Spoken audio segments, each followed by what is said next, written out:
కల్పలతిగా అమ్మవారు అంటే ఎవరో కాదు, మనలో ఉన్న చైతన్య శక్తి, చిచ్చక్తి. ఆవిడికి తెలియకుండా ఏం జరగడానికి వీల్లేదు. ఇక్కడ మీకు ఏమనుకుంటే కల్పలతిక, కల్పవృక్షములాగా, కల్పవృక్షపు తీగ అంటే కల్పవృక్షం మన దగ్గర లేదు అని అనుకుంటారేమో. ఇది వృక్షమే. ఊర్ధ్వమూల మధశాఖము అశ్వత్థం ప్రాహురవ్యయం చందాంసి యస్య పన్నాని యస్తం వేద సవేద విత్ అని భగవద్గీత చెప్పనే చెప్పింది. ఊర్ధ్వమూలం అధశాఖం. దీని వ్యవహారం ఎట్లా ఉందంటే పైన మొదలుండిట, కిందికి చెట్టు కాండం ఉంది. మామూలుగా చెట్టు ఎట్లా ఉంటుంది, కింద మొదలు ఉంటుంది, పైకి అంతా చెట్టు కాండము కొమ్మలు రెమ్మలు ఉంటాయి. దీనికి అట్లా కాదుట, మూలం ఊర్ధ్వం ఇక్కడ ఉండిట. ఎందుకు అంటే సంకల్పాలన్నీ ఇక్కడే జరుగుతాయి, ఆలోచనలన్నీ ఇక్కడే. ఏ ఏ జన్మ కావాలన్నా వాటికి కావలసిన ఫలాలు అన్నీ కూడా ఊర్ధ్వం, ఆ చెట్టుకు అక్కడే జరుగుతున్నాయి సంకల్పాలు. భక్తి మత్ కల్పలతిక, ఆమెట కల్పవృక్షపు తీగలాగా నీ దగ్గర ఉండి నువ్వు ఏవేవి సంకల్పం చేస్తే ఆ సంకల్పాలన్నీ ఫలరూపంగా నీకు మళ్ళీ ఇస్తూ అంటే ఏది కోరితే అది ఇస్తుంది. మనకి ఏదైనా సుఖం వచ్చినా కష్టం వచ్చినా అయ్యో ఇది నాకు ఎందుకు వచ్చింది అని కాదు, నేను కోరింది. ఎవరో మనకి ఇచ్చాడు అంటే మనకు బాధగలు. అంటే ఎవరైనా మన మీద బలవంతంగా రుద్దారు అంటే మనకు బాధ కలుగుతుంది. ఇది మనం కోరుకున్నది అయితే మనకు బాధ కలగదు. మనం తెచ్చుకున్న జీవితం మనం కోరుకున్నది, దాని ప్రకారమే జరుగుతుంది. ఎవరికైనా అది బాగలేదు అని అనిపిస్తే మళ్ళీ ఇంకొకటి నాకు కావాలి అని కోరుకోవాలి, కానీ ఇది వద్దు అంటానికి నీకు అధికారం లేదు. ఎందుకంటే నువ్వు కోరుకున్నదే నీకు ఆమె ఇచ్చింది. పశుపాశ విమోచని, పశుపాశాలు ఉన్నాయిట మనకి. 5 పాశాలు ఉంటే 5 తాళ్ళు. నిజంగా తాళ్ళు కావు అవి, తాడులాగా మనని బంధిస్తున్నాయి. అవే పంచ పాశతే ఇది పశువు. పతంజలి చెప్పాట. ఈ పాశాలేవో అవే క్లేశాలు. ప్రపంచంలో ఇంకేదైనా కష్టాలు ఉన్నాయి అని అనుకుంటాం. కరెంటు పోతే కష్టం, పని మనిషి రాకపోతే కష్టం, పాలు దొరకకపోతే కష్టం, స్ట్రైక్ అయ్యి ఏదైనా బస్సులు రాకపోతే కష్టం. ఇవన్నీ కష్టాలు కావు. శాస్త్రం ప్రకారం కష్టాలు అవిద్య, అస్మిత, రాగ, ద్వేష, అభినివేశశ్చ ఇది పంచక్లేశాః అని చెప్పారు. కష్టాలు 5 చెప్పారు. పంచక్లేశం, క్లేశం అంటే కష్టం. 5 కష్టాలు చెప్పారు మనిషి. మిగిలినవన్నీ కష్టాలు కావు. మనకి ఎప్పుడైనా చాలా కష్టాలు ఉన్నాయి అంటే ఈ 5 ఏమైనా ఉంటే అవి కష్టం కింద లెక్కేసుకోండి. ఏమేమిటంటే అవిద్య అంటే నేనెవరో నాకు తెలియదు. నేను నిన్ను అమ్మ నువ్వెవరు అని అడిగాను అనుకో, నువ్వు వెంటనే ఏమంటావు, నేను ఫలానా పేరు గల వ్యక్తిని. పేరు మీ అమ్మ నాన్న తర్వాత నీకు పెట్టారమ్మా, నువ్వెవరో నాకు చెప్పు అన్నాను అనుకో. మా అమ్మ నాన్న పెడితే నేను ఫలానా రామయ్య గారి అమ్మాయిని అంటే మీ తండ్రి పేరు చెప్పి నీ పేరు చెప్తాను, లేకపోతే నీ భర్త పేరు చెప్పి నీ పేరు ఫలానా వాడికి భార్యని, లేకపోతే నీ కొడుకు చాలా గొప్పవాడై ఉంటే ఫలానా వాడికి నేను తల్లిని, లేదా నువ్వు ఎక్కడో ఇతర దేశాల్లో ఉంటే నేను భారతినే, నేను ఐఎమ్ ఇండియన్. ఇవన్నీ నీకు తర్వాత వచ్చినవి. నువ్వెవరు అంటే నీకు జవాబు తెలియదు. నువ్వెవరు అని నేను అడిగితే అహం బ్రహ్మాస్మి దాని జవాబు. నువ్వు చెప్పవు. ఎన్ని అడిగినా నీ దగ్గర నుంచి నేను ఆ ప్రశ్న రావట్లేదు. దాన్ని అవిద్య. అవిద్య అంటే నేనెవరో నాకు తెలియకపోవడం. ఇది ఒక కష్టం అంట. ఇప్పుడు ఆ కష్టం నిజంగా మనకు అందరికీ రామనాథం గారి పిల్లలకి లేదు. ఇంకెవరికన్నా ఉందని కానీ నువ్వెవరు అని అడిగితే నేను నామరూపాలని చెప్పుకుంటే దౌర్భాగ్య స్థితి మనకు లేదు. అస్మిత. అస్మిత అంటే పరిమితమైన శరీరాన్ని నేను అనుకుంటున్నా. అనుకుని నేనేమంటాను, ఆ సమయంలో నిన్న సాయంకాలం 7 గంటలకి నీకు ఫోన్ చేసినప్పుడు నేను ఇంట్లో లేను, నేను ఆఫీసులో ఉన్నాను. ఈ మాట నేను మాట్లాడుతున్నప్పుడు నేనేమైనాను, ఇంట్లో ఉంటే ఆఫీస్లో ఉండను, ఆఫీస్లో ఉంటే ఇంట్లో ఉండను. అంటే నేను పరిమితం అయిపోయాను. పరిమితమైన శరీరాన్ని నేను అనుకోవడం రెండవ ప్రశ్న. మన్ని యమధర్మరాజు పాశం వేసి లాక్కుపోతాడు అన్నమాట విన్నారా ఎప్పుడైనా? ఏమిటంటే పాశాలు ఇవి. ఒకటి, నీవెవరో నీకు తెలియకపోవడం ఒక పాశం. నువ్వు పరిమితమైన శరీరమే అనుకోవడం రెండవ పాశం. మూడవది రాగ. అవిద్య, అస్మిత, రాగ. రాగం అంటే దీనికి సంబంధించినటువంటి వస్తువులు కానీ వ్యక్తులు కానీ నా వాళ్ళు. ఈ అమ్మాయి ఎవరండి? ఇదే అండి మా అన్నయ్య. వీడెవరండి? వీడు మా మేనల్లుడు అండి. అంటే ఇదే నేను కాదంటే దీనికి సంబంధించిన వాళ్ళందరూ నా వాళ్ళు అనుకో. వాళ్ళ మీద నాకు రాదు. మా కులం వాళ్ళందరూ నా వాళ్ళు, మా ఊరి వాళ్ళందరూ నా వాళ్ళు. ముందు నా రక్త సంబంధికులందరూ నా వాళ్ళు, నా రక్త సంబంధికులంతా నా వాళ్ళు. తర్వాత మెల్లగా మా రక్త సంబంధికులు ఎవరు లేరు ఇక్కడ. ఎక్కడికైనా మనం ఒక మీటింగ్కి వెళ్ళాము, అక్కడ అందరూ ఊరి వాళ్ళ వాళ్ళు వస్తారు. మన ఊరి వాళ్ళందరూ నా వాళ్ళు.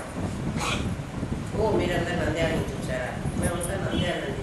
నా గ్రూప్ అంతా నంద్యాల గ్రూప్, లేకపోతే ఈ గ్రూప్ అంతా కర్నూలు గ్రూప్. అంటే నా ఊరి వాళ్ళందరూ నా వాళ్ళు. నా పరిమితమైన దేహం ఎక్కడ ఉంటున్నదో అదంతా నాది. అక్కడ ఉండే వాళ్ళందరూ నా వాళ్ళు. దీని పేరు రాగం. మనకందరికీ ఈ తాడు ఉందా లేదా అని ఆలోచించుకోండి. 5 తాళ్ళు మనం బాగా బిగించుకున్నాం. రాగ. దీనికి సంబంధించిన వాళ్ళు, దీనికి సంబంధించిన వస్తువులు. వస్తువులు అంటే ఈ ఇల్లు నాది, ఈ టేబుల్ నాది, ఈ గ్లాస్ నాది కదా. దీనికి సంబంధించిన అంటే ఇది వాడుకునేవన్నీ దీనివి. నావైతే నాతో వస్తుందయ్యా, ఒకసారి ఆలోచించాలి. అస్సలు కానీ నాకు రాగం. రెండవది ద్వేషం. నావి కాని వాళ్ళందరూ నాకంటే వేరు. వీళ్ళు నంద్యాల కదా, అక్కడ మళ్ళీ నంద్యాల కాదు, కర్నూలు కాదు, కర్నూలు నంద్యాల అన్నాం అనుకో, ఇంకొక లెవెల్లో మనం మేమంతా ఒక జిల్లా వాళ్ళం, మా జిల్లానే. ఇంకా కాస్త పైకి లెవెల్కి వెళ్ళాం, మేమంతా ఒక దేశం వాళ్ళమండి, మేమంతా ఇండియన్స్, వీళ్ళంతా నా వాళ్ళు. అంటే మనం రాగంలో పడ్డాం. మావి కాదు, వాళ్ళు చైనా వాళ్ళండి, కొరియన్స్ కదా, వీళ్ళు బ్రిటిషర్స్, వీళ్ళంతా వేరే వాళ్ళు. అట్లా నావి కాని వాళ్ళందరూ వేరే వాళ్ళు. ఇది ద్వేషం. ద్వేషం అంటే వాళ్ళంటే గిట్టకపోవడం కాదు, వీళ్ళు నా వాళ్ళు, వీళ్ళు కాదు అని అనుకోవడమే. ఇక అభినివేశం అంటే దాంట్లోనే కూరుకుపోయినాం. కూరుకుపోయినామంటే అందులోంచి ఇంకా లేచి రాలేని పరిస్థితిలో ఉన్నాం.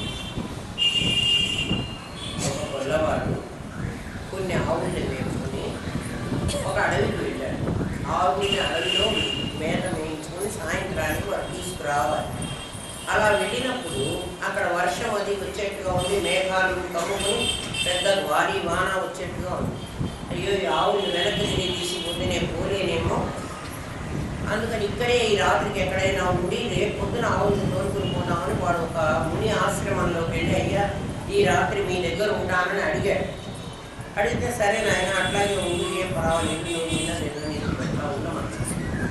మా ఆవులన్నీ ఉన్నాయి, పొద్దున్న నుంచి మేత వేసినాయి, అవేమి ఇంకా వాటికి ఆహారం వాటిని కూడా ఇక్కడ కట్టేస్తాను అంటే సరే అట్లాగే ఉంచుకో ఏం పర్వాలేదు. ఆ మునిగారి ఆశ్రమంలో ఈ ఆవులన్నింటినీ పెట్టుకున్నాడు. వీడు తిన్నాడు, వీడు పడుకున్నాడు. పడుకున్న తర్వాత వీడికి ఎప్పుడో ఏదో వస్తే ఈ ఆవుల్ని వేసుకోతుంది కదా, కష్టం అవుతుంది అని, అయ్యా మీ దగ్గర ఏవైనా 2 తాళ్ళు ఉంటే ఇస్తే మా ఆవుని కట్టేసుకుంటాను. ఆయన నాకు తాళ్ళతో పని ఉంది, బావి నీళ్ళు ఉండే పని కూడా లేదు, ఇక్కడే కాలంలో స్నానం చేసి వస్తాను, ఏదో సంధ్యావందనం చేసుకుని ఏదో మొత్తం ఉండుకొని తింటారా, నా దగ్గర తాళ్ళు వీళ్ళు ఉన్నాయో, తాళ్ళు లేకపోతే మా ఆవు ఉంటే కష్టం కదండి, ఇబ్బంది అవుతుంది. అట్లనా అయితే సరే మీ ఆవుని నేను కట్టేస్తానే అని ఆ మునిగారు బయటకు వచ్చి ఒక ఆవు దగ్గరికి వెళ్ళి ఉట్టిగా చేత్తో ఇట్లా పలుపు పెట్టినట్టుగా పెట్టి ఇంట్లో ఉండి తీసేసాడు. చేత్తోనే ఏం లేదు, అది గప్చిప్గా అక్కడ కూర్చుని పడుతుంది ఆ ఆవు. వీడు చూశాడు, అన్నిటికీ ముళ్ళు బిగించాడు. ముడి లేదు, తాడు కూడా లేదు, వాటికి ఇట్లా పెట్టి ఇట్లా తిప్పేశాడు. అన్ని ఆవులు చక్కగా పడుకుంటాడు. ఆ సంగతి వీడు మర్చిపోయినాడు, వీడు కూడా పడుకున్నాడు. రేపు పొద్దున మళ్ళీ లేచి ఆవుని అదిలిస్తున్నాడు. ఇంక ఫ్లోర్కి పోవాలి, ఒక్క ఆవు లేవదు. ఎందుకన్నా ఆవు లేవటం లేదు, ఈ ముని ఏదో చేశాడు, కనుగొట్టు విద్య ఏదో ఉన్నట్టుంది దగ్గర, మా ఆవు లేవటం లేదు. అయ్యా ఏం చేశారు రాత్రికి మీరు, ఆవులు ఒకటి కూడా లేవట్లేదు, కూర్చుని ఎంత అలరించినా లేవవు. అట్లాగా ఆయన పట్టి పేసి పట్టి కడితే కదా విప్పడానికి అన్నట్టు గొలవాలి. కట్టినట్టు కట్టావు, విప్పినట్టు విప్పేసేయాలి. వీడు మళ్ళీ దగ్గరికి వెళ్ళి మళ్ళీ ఇటు తిప్పాడు. ఆవుల దగ్గరికి వెళ్ళి మెడకు పరుపు తగిలించాం అనుకున్నాడు కదా, పరుపు లేదే లేదు, ఇట్లా అన్నాడు. ఒక్కొక్కటి లేచి వెళ్ళిపోతుంది. అంటే ఆవులు పరుపు వేసుకున్నాం అనుకున్నాయి, పరుపు తీసేసాడు అనుకున్నాయి. అవి పశువులు, బాస్యతే ఇది పశువు, కట్టుబడినటువంటివి పశువులు. ఈ 5 మనకుంటే మనం కూడా పశువులు కట్టుబడ్డాం కదా. ఏం 5 ఉన్నాయి మనకి, మనం ఎవరో మనకు తెలియదు. పరిమితమైన శరీరమే మనం అనుకుంటున్నాం. ఈ శరీరానికి సంబంధించిన వాళ్ళంతా నా వాళ్ళు అనుకుంటున్నాం. ఇది కాని వాళ్ళందరినీ బయట వాళ్ళు అనుకుంటున్నాం. ఇందులో ఇది మనం అనుకోవడమే కాకుండా నేను, నా కొడుకు, నా మనవడు, నా ముని మనవడు అందరికీ బాగా నూరి చూశాను. ఇది మన ఇల్లు, ఇది వాళ్ళ ఇల్లు, ఇది మన వస్తువు, ఇది వాళ్ళ వస్తువు. ఎంత కూర్చున్నామంటే పొద్దున్న నా దగ్గరకు చిన్న పిల్లవాడు వచ్చాడు చదువుకోవడానికి, అక్షరాభ్యాసం. ఒరే నీ చొక్కా చాలా బాగుందిరా, నాకు ఇస్తావా? ఎందుకు? ఆ చొక్కా వాడికి, వాడు పాసంలో తగులుకున్నాడు. వాడికి ఈ పాసం ఎవరు తగిలించారు? వాళ్ళమ్మ తగిలించారు. వాళ్ళమ్మకి ఎవరు తగిలించారు? వాళ్ళమ్మ తగిలించారు. ఇప్పుడు కూలిపోయినట్ట కూలిపోలేట. కాబట్టి ఈ పాసంలో కూలిపోయి త్రికరణాలు మనస్సు, వాక్కు, కర్మ, ఈ 3 కూడా ఈ పంచక్లేశాలతో బంధించబడ్డాయి. 3టిని బంధించారు పంచక్లేశాలతో. 5 కష్టాలు. ఈ 5ంటినే కష్టం అనాలి, ఇంకేవి కష్టం కాదు. మిగిలినవన్నీ మనం ఎక్స్పెక్ట్ చేసినవి అవి జరగకపోతే మనకు అది కష్టంగా అనిపిస్తుంది. అట్లా కష్టంగా అనిపించింది కాబట్టి కొంచెం సేపటికి పోతుంది. కరెంట్ లేదు, చెమట పోస్తుంది, కష్టం అనిపించింది. కొంచెంసేపటికి కరెంట్ వచ్చింది, కష్టం పోయింది. ఆ క్షణమే నీకు కష్టం, నీకు పర్మనెంట్ కష్టం ఇది. కానీ దీన్ని కష్టంగానే మనం గుర్తించగలం. ఏది అన్యాచురల్లో అది మనకు న్యాచురల్గా ఉంది, ఏది న్యాచురల్లో అది అన్యాచురల్. ఏంటండి నేను ఎట్లా దేవుడు అవుతానండి? మీరు అహం బ్రహ్మాస్మి బాగానే చెప్తారు. అహం బ్రహ్మాస్మి అంటే నాకు ఎన్ని శక్తి శక్తులు ఉండాలి, నేను ఇట్లా అనేస్తే ఇదంతా మాయమైపోవాలి. అట్లా మాయం కావటం లేదు కదా. అట్లా మాయం చేసేది కాదు పరమాత్మ తత్వం.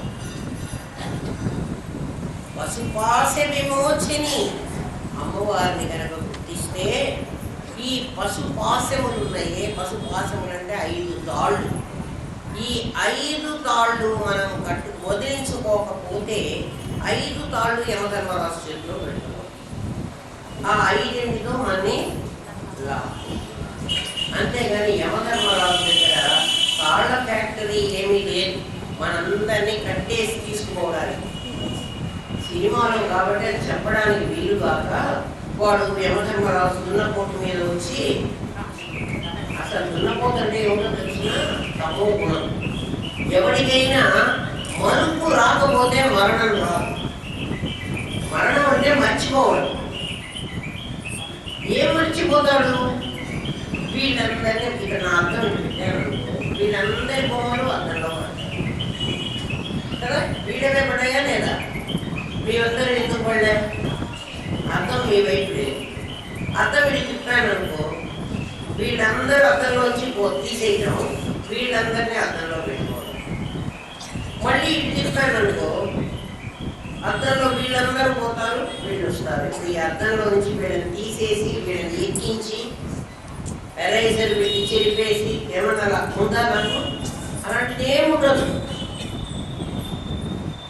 చూడండి, నా బుద్ధి అనేటువంటి దాన్ని ఈ సంసారం వైపు మరణిస్తే వీళ్ళందరి బొమ్మలు నా అర్థంలో పడతాయి. నేను, నా భర్త, నా పిల్లలు, నా ఇల్లు, మా వాకిలి, మా అత్త మామలు, మా అమ్మ నాన్నలు, నా వాళ్ళందరూ. ఒక్కసారి వీళ్ళని మరచిపోతే వీళ్ళందరూ. మరచిపోవడం మరణం. మరచిపోవడం ఎప్పుడు వస్తుంది అంటే తమస్సులో వస్తుంది. అందుకు యమధర్మరాజు వాహనం దున్నపోతు. దున్నపోతు అంటే నల్లటి తమో. అది నిన్ను ఆవరించినప్పుడు నువ్వు మర్చిపోతావు. ఎవరిని మర్చిపోతావు? వీళ్ళందరినీ మర్చిపోతావు. ఎవరిని ఎక్కించుకుంటావు? మళ్ళీ వీళ్ళందరినీ ఎక్కించుకుంటావు. మళ్ళీ వీళ్ళని కూడా మర్చిపోతా. వీళ్ళని ఇట్లా ఎన్ని జన్మలిచ్చానో, ఎంతమందిని నాలో చేర్చుకున్నానో, ఎంతమందిని నేను వదిలేసి వచ్చానో, ఇంకా ఎంతమందిని చేర్చుకోవాలో, ఎక్కడైతే అక్కడ ఇది నాది అని అనుకోవడం నా తాడు లక్షణం. నా దగ్గర ఒక తాడు ఉంది కదా, రాగా. నేనెవరో నేను మర్చిపోయినాను అంతే కదా. నేను మర్చిపోకపోతే నువ్వెవరు అనగానే బ్రహ్మాండమే అనాలి. అంటలేదే. ఏ నామరూపాలైతే సత్యం అని అనుకుంటున్నానో ఆ నామరూపాలనే నేను చెప్తున్నాను. నేను పరమాత్మని అన్న సంగతి పైగా ఇంకోటి, నేను పరమాత్మని ఎలా అవుతానండి? శాస్త్రం చెప్తుంది కదా నాయన. శాస్త్రం వస్తువు చెప్తుంది, అవన్నీ మనమంతా ఆచరించుకుంటామా? అవన్నీ పుస్తకాల వరకే పరిమితం. అవన్నీ మనకి సంబంధం లేదు. పశుపాశ అమ్మవారిని కనుక తెలుసుకుంటే అంటే లోపల నుంచి అమ్మవారి రూపం కనుక్కుంటేనా లేక పూజ చేస్తేనా కాదు. ఆమె నీలో ఉన్న చిత్శక్తి అని తెలిస్తే,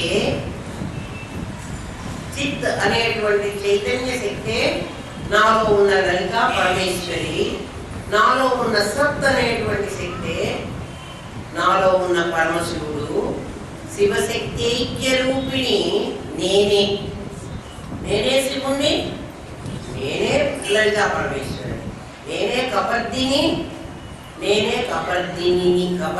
కపర్దిని వ్యోమకేశు వ్యోమకేశి, భవ భవాని, శివ శివాని. ఇద్దరు ఎక్కడున్నారు? నా లోపల ఉన్నారు. అంటే half of the portion Shiva, half of the portion కాదు. ఆ బొమ్మ తప్పు. మరి తప్పు బొమ్మ మాకెందుకు ఇచ్చారండి? మనకి ఇట్లా ఒక అర్థం చేద్దామని సగం వాడు సగం వీడు అని వాళ్ళు ఇచ్చారు. ఇంకా జగన్మోహిని రూపం కూడా మనకి ఇచ్చారు. ఒకవైపు పురుష రూపం, ఒకవైపు స్త్రీ రూపం, అవి రెండు కలిసి ఉంది. అది ఏమిటి? అది నేనే తద్రూపంగా పురుషుణ్ణి, చిద్రూపంగా శక్తిని. శివశక్తి ఐక్యమైనటువంటి స్థితి నాదే. అది తెలిస్తే పశుపాశాలన్నీ కూలిపోతుంది. చూడండి, నేనెవరో నాకు తెలిస్తే, అంటే నేను సచ్చిదానందమైన పరబ్రహ్మము అని తెలిస్తే, నేనెవరో నాకు తెలియదు అన్న అస్మిత పోతుందా పోదా? నేను ఫలానా వాడి కొడుకును కాదు, నేను పరమాత్మ స్వరూపాన్ని, అసలు సచ్చిత్తులు నేను పదార్థాన్ని, నేను ఎనర్జీ, మ్యాటర్ ఎనర్జీ రెండే నేను. నా దగ్గర ఉన్నాయా లేవా? నా మ్యాటర్ నా శరీరం, నా ఎనర్జీ. ఇప్పుడు నేను ఒక్క గట్టి దెబ్బ కొడితే తెలుస్తుంది కదా ఎనర్జీ. అది ఎక్కడ కనిపించదు, దీన్ని ఆనుకునే ఉంటుంది. ఎక్కడుంది నా శక్తి? అంతటా ఉంది. నకసిక పర్యంతం నా చేతిలో కాదు, ఒక రాయిలో కూడా ఉంది. రాయి విసిరేయగానే రాయి స్పీడ్గా పోతుంది, అందులో ఉన్న శక్తి నా తలకాయ పగలు. రాయి కొట్టట్లా, రాయిలో ఒక శక్తి ఉంది. అది తెలిస్తే అస్మిత పోయింది. అది అంతటా ఉన్నదని తెలిస్తే అది పరిమితమైన దేహంలోనే ఉన్నది అన్నటువంటి అవిద్య పోయింది ఇందాక. ఇప్పుడు అస్మిత పోయింది. మళ్ళీ ఎందుకు చెప్తున్నానంటే ఆ పదాలు మీకు రావాలి. అవిద్య, అస్మిత, రాగ. అంతటా శక్తి స్వరూపంగా నేను ఏంటి ఉంటే, ఇందులో ఉన్న శక్తే నేను, అందులో ఉన్న శక్తి నేను కాదు అని ఎట్లా అంటాం? ఎలక్ట్రిసిటీ ఉంది, కరెంటు పోగానే లైట్ ఎట్లా పోతుందో ఇమ్మీడియట్గా ఫ్యాన్ కూడా పోతుంది. లేదు రండి, లైట్లో ఉన్న శక్తి, వెలిగే శక్తి అది పోతుంది, కానీ కరెంటు పోతే ఫ్యాన్లో ఉన్న శక్తి పోదండి అంటారా? ఫ్యాన్లో తిరిగే శక్తి, లైట్లో వెలిగే శక్తి, మరి దానికి దీనికి ఏం సంబంధం అండి అంటే కరెంటు పోతే ముందు పోతాయి, లేక ఒకటి పోతుంది, ఒకటి నడుస్తూ ఉంటుంది, నడవదు. అట్లా అస్మిత, అవిద్య, రాగ, దానికంటే భిన్నమైనది ఉండదు కాబట్టి ద్వేష ఉండదు. అంటే దానికంటే వేరైన దాని కదా అనేది. ఇంకా కూరుకుపోవడం అనే ప్రశ్నే లేదు. అప్పుడు ఒక్క ప్రశ్నకు జవాబు వస్తే, ఒక్క క్లేశం తప్పించుకుంటే నీకు 4 ఆటోమేటిక్గా పోతుంది. అందుకని అవిద్య ఒక్కదాన్ని పోతే చాలు అని. అవిద్య నుంచే కామ్యం వస్తుంది, కామ్యం నుంచే కర్మ వస్తుంది. అవిద్య లేకపోతే నీకు కామ్యకర్మలతో సంబంధం లేదు. కామ్యం అంటే కోరిక, కర్మ అంటే దాని దగ్గర దేహం తెచ్చుకోవడం. ఒక కోరిక లేకపోతే దాని దగ్గర వస్తువులు ఎందుకు తెచ్చుకున్నాం? లడ్డూ తినాలి అని అనిపిస్తే వెంటనే పంచదార తెచ్చుకోవాలి, శనగపిండి తెచ్చుకోవాలి, నెయ్యి తెచ్చుకోవాలి, తర్వాత పొయ్యి వ్యవహారం అన్నీ తెచ్చుకోవాలి, ఖర్చేటట్టు కష్టపడి చేసుకోవాలి, తర్వాత కొంచెం తినాలి, ఆ తర్వాత బాధపడాలి.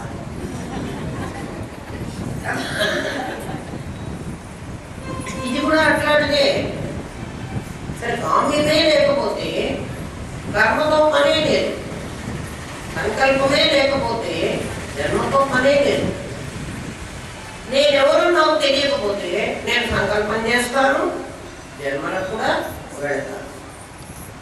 పశుపాశ విమోచని, పశుపాశాన్ని తొలగించేటువంటిది ఎప్పుడు అంటే ఆమెని తెలుసుకుంటే. ఆమెను తెలుసుకుంటే నాకు 5 పోతాయి. సంహృతాశేష పాషండ సదాచార ప్రవర్తిత. సంహృత అశేష పాషండ. పాషండ పాఖండ అనేటువంటిది, పాఖండ మతాలు అంటే సాంప్రదాయబద్ధంగా లేనటువంటి మతాలు, సాంప్రదాయబద్ధంగా లేనివి. ఇప్పుడు మనకి బ్రహ్మకుమారి ఈశ్వరీ మతం, మాస్టర్ సిటివి గారి వ్యవహారం, ఇంకా ఏమో చాలా ఉన్నాయి బయట. అనేకమైన కళ్ళు సాంప్రదాయబద్ధమైనవి కావు. వీటన్నిటికీ భగవద్గీతలో ప్రమాణాలు ఉన్నాయని చెప్తారు. అంటే గీత ప్రమాణాన్ని వాళ్ళు అంగీకరిస్తే, గీత భగవంతుడు మీకు తప్పుగా చెప్పాడు అంటారు. మరి వాళ్ళకి ఇంకా ఏ రకంగా అర్థమైందో అది వాళ్ళే చెప్పాలి. వాటన్నిటినీ పాఖండ మతాలు అంటారు. వేద బాహ్యమైనటువంటి మతాలు. వేద బాహ్యం అంటే వేదంలో చెప్పనటువంటివి. వేదంలో కొన్ని చెప్పింది, ఇది ఆచరించమంది. ఆ వేదంలో ఏం చెప్పిందో అదే ఉపనిషత్తులు చెప్పినాయి, అదే బ్రహ్మసూత్రాలు చెప్పినాయి, అదే భగవద్గీత చెప్పింది. ఈ మూడిట్లో లేనటువంటి విషయాన్ని మనం అంగీకరించడానికి వీలు. పిరమిడ్ వాడు కానీ వీళ్ళు ఎవరైనా మీ దగ్గరికి ఎప్పుడైనా వచ్చి మాది చాలా గొప్ప మతము అంటే వేదంలో మీ మతం ఏం చెప్పిందో అది కొటేషన్ తీసుకురండి.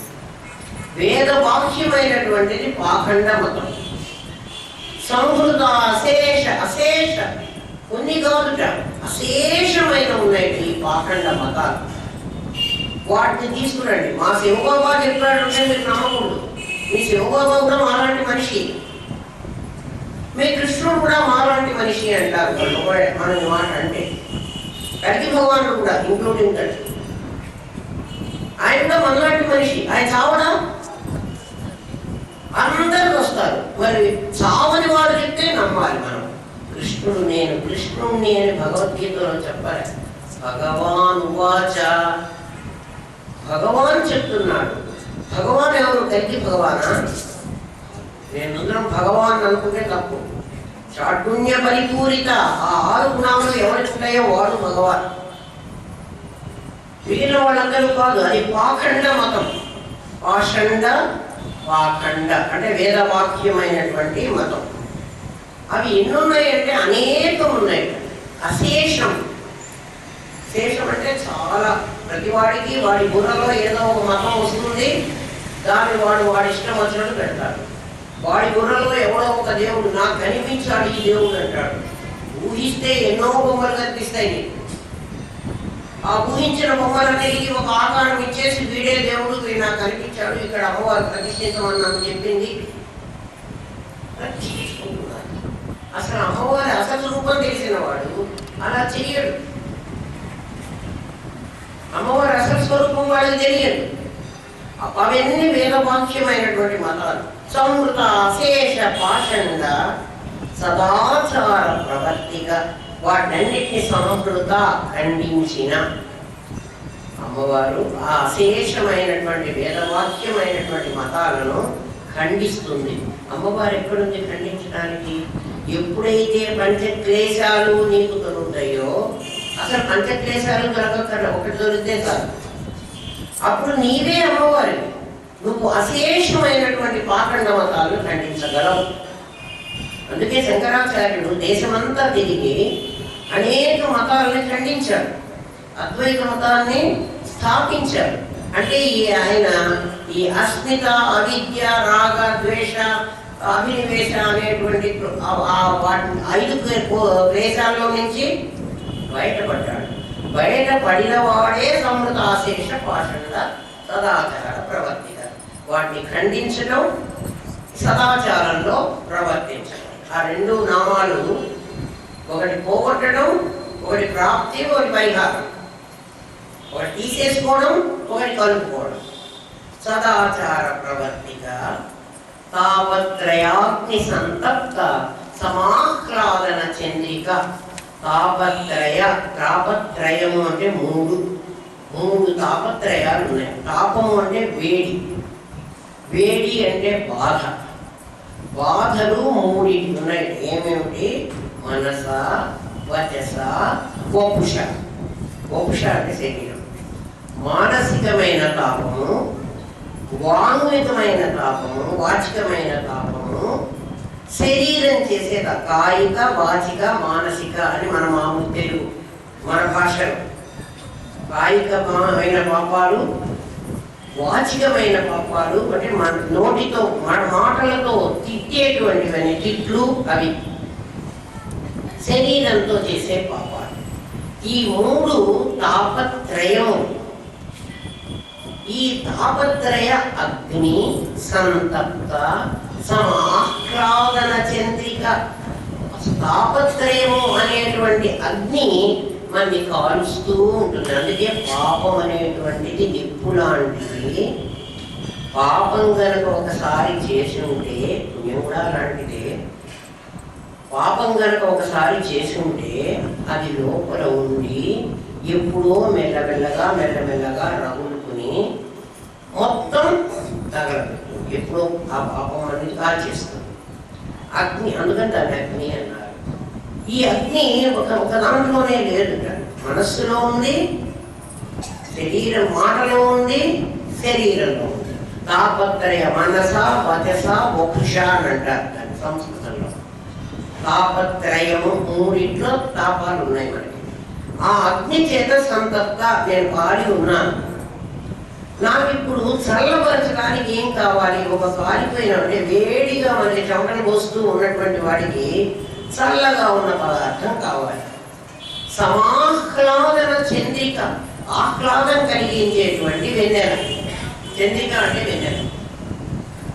తాపత్రయ అగ్ని సంతప్త సమాహ్లాదన, ఆహ్లాదం కలిగించేటువంటి చంద్రిక అమ్మవారు అలాంటిది. అంటే తాపత్రయములతో పాపాలతో బాధపడుతున్న వాడికి ఆ లోపల ఉన్నటువంటి ఆ చైతన్య శక్తే అమ్మవారు అని కనుక్కుంటే, గుర్తిస్తే చాలు. ఏమి టెంకాయ కొట్టక్కర్లేదు, పూజ చేయక్కర్లేదు, గుర్తించాలి. ఒకసారి గుర్తిస్తే మీరు చెప్పినప్పుడు మాకు గుర్తు వచ్చిందండి, అర్థమైపోయిందండి, రోజు ఉండాలి ఆయన. నేను చెప్తున్న కాసేపు గుర్తిస్తే లాభం లేదు. అది నీకు ఎప్పుడు నేను అది ఎంత స్ఫురణ ఉండాలి. మిగిలినవన్నీ నేను మాట్లాడుతున్నా, నటిస్తున్నా, నాటకం వేస్తున్నా, కానీ నేను మాత్రం సత్యమైనటువంటి వాడిని. నేను మాత్రం అహం బ్రహ్మాస్మి, ఆ గుర్తులో నేను సచ్చిత్తులు, నేనే అమ్మవారిని. అమ్మవారు వేరే ఉందండి, ఆమెకు నమస్కారం పెట్టుకుంటే నాకు పాపం వస్తుంది. నువ్వు అమ్మవారి అని గుర్తిస్తే సమాహ్లాదన్నీ అగ్నితత్వమైపోయి అవన్నీ కాలిపోయి ఏమీ రాకుండా చాలా వస్తాయి. నీకు అసలు అవి ఉండవు. మానసికంగా చేసింది ఉండదు. పాప పరిహారం చెప్తున్నాడు. వెనకటి కాలంలో పాప పరిహార పత్రాలను క్రిస్టియన్ వాళ్ళు అమ్ముకునేవాడు. పాపం చేసిన వాడు కొంత డబ్బు చర్చికి ఇచ్చి, నా పాపం చేశాను, ఈ పాపానికి ప్రాయశ్చిత్తంగా ఇన్ని డబ్బులు ఇస్తున్నాను చర్చి, అప్పుడు పాపం పోతుంది. అట్లా పాప పరిహార పత్రాలు తీసుకుంటున్నారు. పాపం పోగొట్టుకోవడానికి పరిహార పత్రాలు డబ్బు కట్టి చర్చికి కాగితాలు తీసుకుంటారు. నీ పాపం పోయింది, దీనికి పెనాల్టీ నువ్వు 1 lakh కట్టేశావు అని. అట్లా వచ్చేటప్పుడు కొంతకాలం అయ్యేటప్పటికీ పాప పరిహార పత్రాలన్నీ ధనవంతులు కొనుక్కుంటున్నారు. మరి బీదవాడి పాపాలు పోవటం, బీదవాడి పాపాలు ఎలా పోవాలి? వాడికి డబ్బులు లేవు, పాపం అమ్ముకోవడానికి, పాప పరిహార పత్రాలు తీసుకోవడానికి వాడికి డబ్బులు లేవు. అందరూ కలిసి మళ్ళీ ఇది కాదు, ఇట్లా లాభం లేదు, ధనవంతులకు మాత్రమే పాపం పోయేటువంటి అధికారం ఉంది, పేదవాళ్ళకి పాపం పోతే కష్టం అవుతుంది. అంటే పేదవాడు పాపం అనుభవిస్తూ ఒకసారి పాపంతోనే వాడికి పేదవాడైతే అని వచ్చింది. ఇప్పుడు మళ్ళీ పాపం అనేది ఇంకా అట్లనే పెట్టుకుంటే ధనవంతుడి పాపం ఏమో అమ్ముకునేది, పేదవాడి పాపం అట్లాగే ముక్కిపోయింది. ఇంకా వాడికి కష్టం అయిపోతుంది. అందుకని వాళ్ళందరూ ఏం చేశారంటే మళ్ళీ ఒక మీటింగ్ పెట్టుకుని, ఇట్లా కాదు, ఇది పద్ధతి కాదు, ఇదేమిటి పాషండ మతం కాదు, ఇది వేదము అంగీకరించిన మతం కాదు. అందుకని వాళ్ళు ఏం చేశారంటే, మీరు ఇక్కడి నుంచి పాప పరిహార పత్రాలు డబ్బులకు అమ్మక్కర్లేదు, ప్రీస్ట్కు వెళ్ళి చెప్పేస్తే, అయ్యా మేము ఈ పాపం చేశాము అని చెప్పేస్తే మీ పాపం పోతుంది, దేవుడికి చెప్పినట్టే. దాన్ని కన్ఫెస్ చేయడం అంటారు. కన్ఫెస్ అంటే ఒప్పుకోవడం. నేను తప్పు చేశాను అని ఒప్పుకుంటే నీ తప్పు క్షమించబడుతుంది. సరేనని వీళ్ళందరూ వెళ్ళి ప్రీస్ట్కి చెప్తున్నారు. ధనవంతులు చెప్తున్నారు, పేదవాళ్ళు చెప్తున్నారు. ప్రీస్ట్ ఏం చేయడం మొదలు పెట్టాడంటే, వీడెవడో పాపం చేశానని నాకు చెప్తాడు కదా, మెల్లగా పోయి వాడు ఆ పాపం చేశాడరా అని వీడికి చెప్తాడు. ఇట్లా ఎవడెవడి పాపాలు కనుక్కోవడానికి వీడు నాకు డబ్బులు ఇచ్చి నా దగ్గర చెప్పించుకుంటున్నాడు. వాడేమో ప్రీస్ట్ దేవుడని ప్రీస్ట్ చెప్పేశాడు. ఇది లీక్ అవ్వడం మొదలుపెట్టినాయి రహస్యాలన్నీ. వాడు ఎవడో పాపం చేసిన వాడు తప్పే చేసి ఉంటాడు కదా, ఆ తప్పుని ప్రీస్ట్ దగ్గర బయట పెట్టుకుంటున్నాడు వాడు. దాంతో ఏమైపోయిందంటే రహస్యాలన్నీ బట్టబయలైపోయి రాజ్యాలన్నీ కొట్లాడుకునే స్థితికి వచ్చింది. మరి ఈ పద్ధతి కూడా సరిపోలేదు, ఏదో అందరి పాపాలు పోతున్నాయంటే బాగానే ఉంది అనుకుంటే ఈ పద్ధతి బాగలేదు. అందుకని ఇప్పుడు మనం ఏం చేయాలి? కొత్తగా ప్రీస్ట్కు కనపడకుండా ఒక శిలువ దగ్గర శిలువ పెట్టేసుకొని దాని దగ్గర మోకరిల్లి జీసస్కే చెప్పుకుంటున్నట్టుగా చెప్పేసుకుందాం. అది ఏమని మొదలు పెట్టుకున్నారు. సరే జీసస్కి చెప్పేసుకుంటున్నాం అని చర్చికే ఎందుకు వెళ్ళి చెప్పాలి? ఇంట్లో కూడా జీసస్కి చెప్పచ్చు. ఇంట్లో కూడా మోకాళ్ళ మీద కూర్చొని స్వామి నేను ఈ తప్పు చేశాను, నేను ఈ పాపం చేశాను చెప్పుకుంటున్నాను. ఎవరికి వాళ్ళు ఈ ఫెసిలిటీ కనుక్కున్న తర్వాత ఇది చాలా బాగుంది, ఇవాళ పాపం చేసాము జీసస్కి చెప్పేసాం, మన పాపం పోయింది, రేపు మళ్ళీ పాపం చేద్దాం, రేపు మళ్ళీ చూద్దాం, ఎల్లుండి మళ్ళీ పాపం చేద్దాం, ఎల్లుండి మళ్ళీ చూద్దాం అంటే కన్ఫ్యూజ్ చేస్తున్నారు. అగైన్ మళ్ళీ ఆ పాపం చేసేస్తున్నారు. ఇంకా పాపాలు పోయే పనిస్తే కనపడ్డారు. అలా పాపాలు చేస్తూనే ఉన్నారు. అలా చేస్తే పాపం పోదు. పాపం అనేది అగ్నిలాగా మన వెంటబడి జన్మ జన్మలకి మనతో కూడా వచ్చి ఇవాళ మనం అందరము రోగగ్రస్తులు ఎందుకు అవుతున్నామంటే పూర్వ జన్మ కృతం పాపం వ్యాధి రూపేణ బాధితం. దాంట్లో ఎవరికి ఎగ్జంప్షన్ లేదు. ఎవడు కూడా చూడండి, రోగం రాని వాడు ఎవరైనా ఉన్నాడా? వ్యాధులు వస్తాయి. అది పూర్వజన్మలో మన చేత చేయబడినటువంటి పాపమే. అది చేసేసి వెళ్ళిపోతా ఉంటే ఇప్పుడు వీళ్ళందరూ చెప్తారు మీకు ప్రాయశ్చిత్తం చేయిస్తామండి అని. ఏ ప్రాయశ్చిత్తం చేసినా పాపం అవశ్యం అనుభవతాన్ని కృతం కర్మ శుభాషణం. అది చేసినటువంటి కర్మ మనం చెయ్యండి మనకు ఒక్కటి కూడా రాదు. మనం ఖచ్చితంగా చేసి ఉంటాం. ఎందుకు ఏమని కూడా అడగండి, నేను కర్మమ్మా. కర్మ అంటే ఏమిటి? ఇక్కడే ఎందుకు చూపిస్తున్నాడు? ఇక్కడే రాస్తాడు. ఎప్పుడే కనపడి దొంగలకి వాడు ఎవరో ఇక్కడ ఒక పలక వేసి మూర్ఛ రోగికి వాళ్ళకి అందరికీ కనపడేటట్టుగా, ప్రజలందరికీ కనపడేట్టుగా వీడు ఈ రోగగ్రస్తుడు అనో, వీడు దొంగవాడు అనో, వీడు హంతకుడు అనో జాగ్రత్తగా గమనించుకోండి అని రాస్తారు కదా. అట్లా మనం చేసిన పాపపుణ్యాలన్నీ ఇక్కడ 3 మంతుల్లో రాసేశారు. 3 lines చూడగానే కనపడుతుంది. ఎవరికి కనపడుతుంది?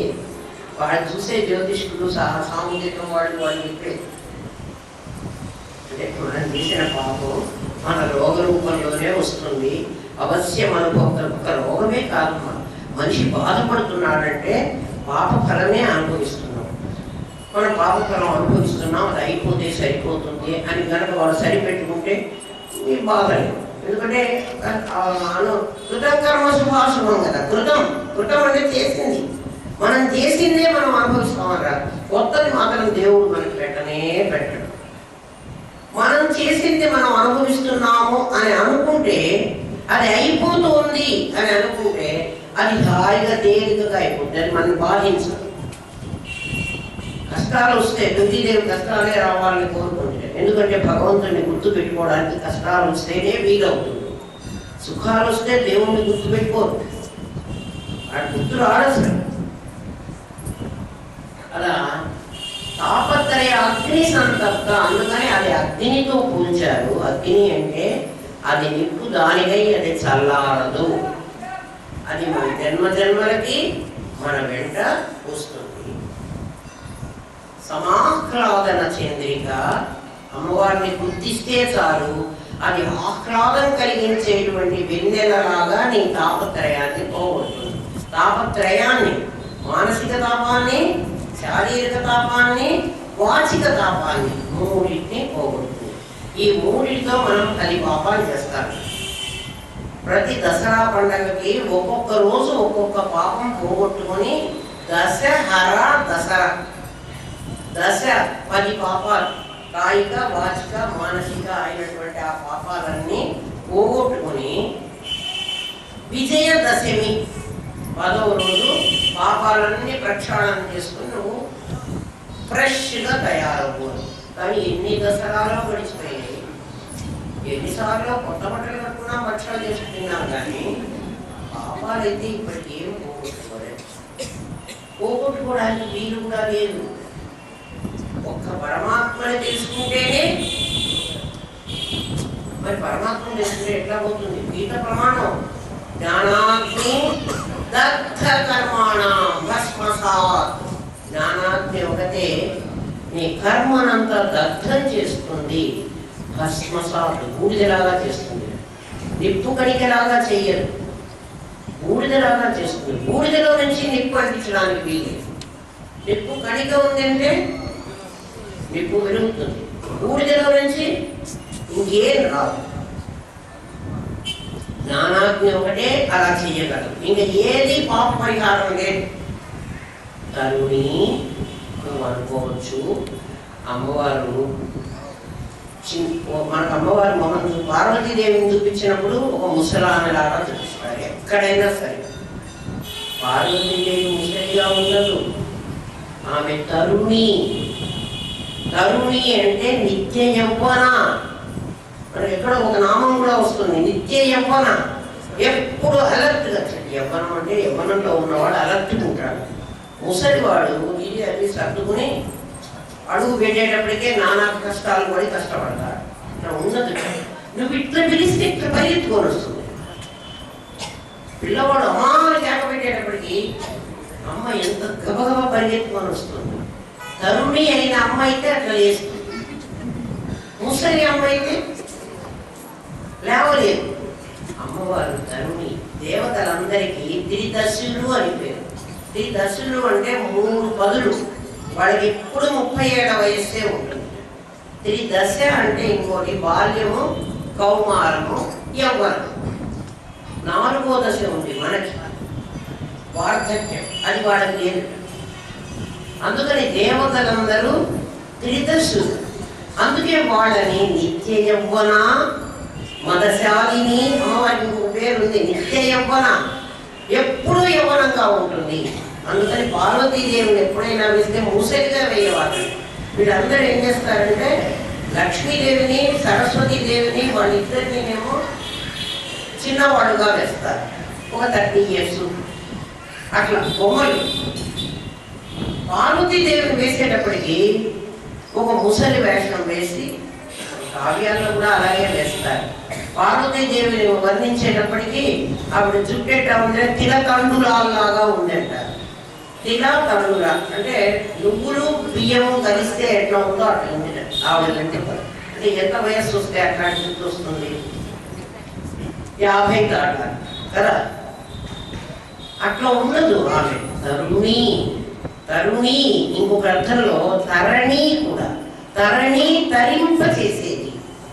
సంసారంలో మునిగిపోతున్న వాళ్ళని ఇందులో నుంచి అలా పిచ్చేస్తుంది.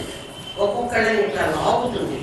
ఇక్కడి నుంచి ఇట్లా లాక్కురా, ఇట్లా లాక్కొస్తే ఇంకా నీళ్ళల్లోనే పడాలి. ఆమెని గుర్తించగానే మనం సంసారం అనేటువంటి నీళ్ళల్లో పడి ఉన్నాము. పై నుంచి వచ్చి ఇలా లేపుతుంది కదా. సంసార వృక్షమారుడా పతంతో నరకార్ణవే ఏన చైవోద్ధృతా సర్వే తస్మై శ్రీ గురవే నమః. అట్లా లాగేస్తుంది ఆ తల్లి. ఆమెను మించిన గురువు ఎవరు? తరుణి. తాపస ఆరాధ్య. తాపసికుల చేత ఆరాధింపబడేది. తాపసికులు అంటే ఓ నమో భగవతే వాసుదేవాయ అని తపస్సు చేసేవాళ్ళు కాదు, ఆమె కొరకు తప్పించేవాళ్ళు. తప్పించడం అంటే అది తప్ప నాకు ఇంకేది వద్దు అని అనుకోవడం. తాపస. తాపసులు అంటే వాళ్ళు. తాపసులు అంటే ఋషులు మునులు కాదు. తాపస ఆరాధ్య. అటువంటి వాళ్ళ చేత ఆరాధింపబడుతుంది ఆమె. ఆవిని ఆరాధించేవాడు, ఆవిని తెలుసుకునేవాడు, ఆవిడే అయిపోయినవాడు. ఇంకొకరికి ఆవిడ తెలియదు. తను మధ్య మళ్ళీ అమ్మవారు ఎక్కడో ఉంది అని మనం అనుకుంటామేమో అని తను మధ్య నీ శరీరంలో మధ్య భాగంలో కూర్చుంది. మన శరీరంలో మధ్య భాగమే కుండలిని. సరిగ్గా 90 డిగ్రీల్లో ఉంది. అందుకని ఆమె పేరు తనుమధ్య. తనుమధ్య అంటే శరీరం, తను అంటే శరీరం, మధ్య తమోపహ, తమస్సును పోకూడదు.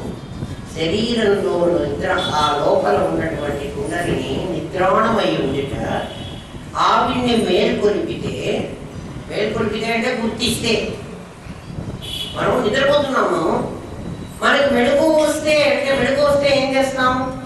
మన నిద్ర ఎవరైపోయాడో వాడిని గుర్తించగలం. నీకు నిద్రపోతుంటే నువ్వు గుర్తించలేవు, మెళుకు వస్తే గుర్తించగలవు.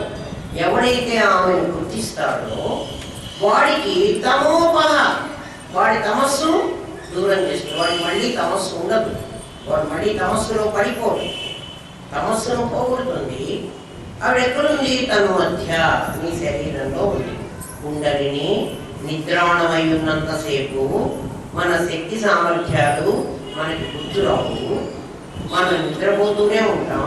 నిద్రపోతున్నామంటే మనం అందరం ఇప్పుడు వెళ్ళిపోతూ ఉన్నాం కదా. లేదు, మన కుండలిని నిద్రపోతున్నంతసేపు మనం అందరం నిద్రపోతున్నట్టే లెక్క. ఎందుకని అంటే మనకు ప్రపంచిక విషయాలు తెలుస్తున్నాయి, కానీ పారమార్థికమైన విషయం మనకు తెలియటంలా. అది తెలిసేంత వరకు నిద్రపోతున్నట్టే లెక్క. అందుకే ప్రతి మనిషి తన జీవిత కాలంలో తన శక్తిలో 10వ వంతు మాత్రమే ఉపయోగిస్తాడు. మిగిలిన 90% ఏం చేస్తాను లేపా ఆ పని అంటే ఏమిటి? సోమరితనం. ఇదన్నీ నేను చెయ్యగలను అని ఎవడంటాడు? ఎవడి కుండలిని ప్రబోధం అవుతుందో వాడు చేయడు. కుండలిని నిద్రాణమై ఉన్న స్థితిలో ఉన్నవాడు ఏం చేయడు. వాడి శక్తిని దాచుకుంటాడు. దాచుకుని చచ్చిపోయేటప్పుడు వేస్ట్.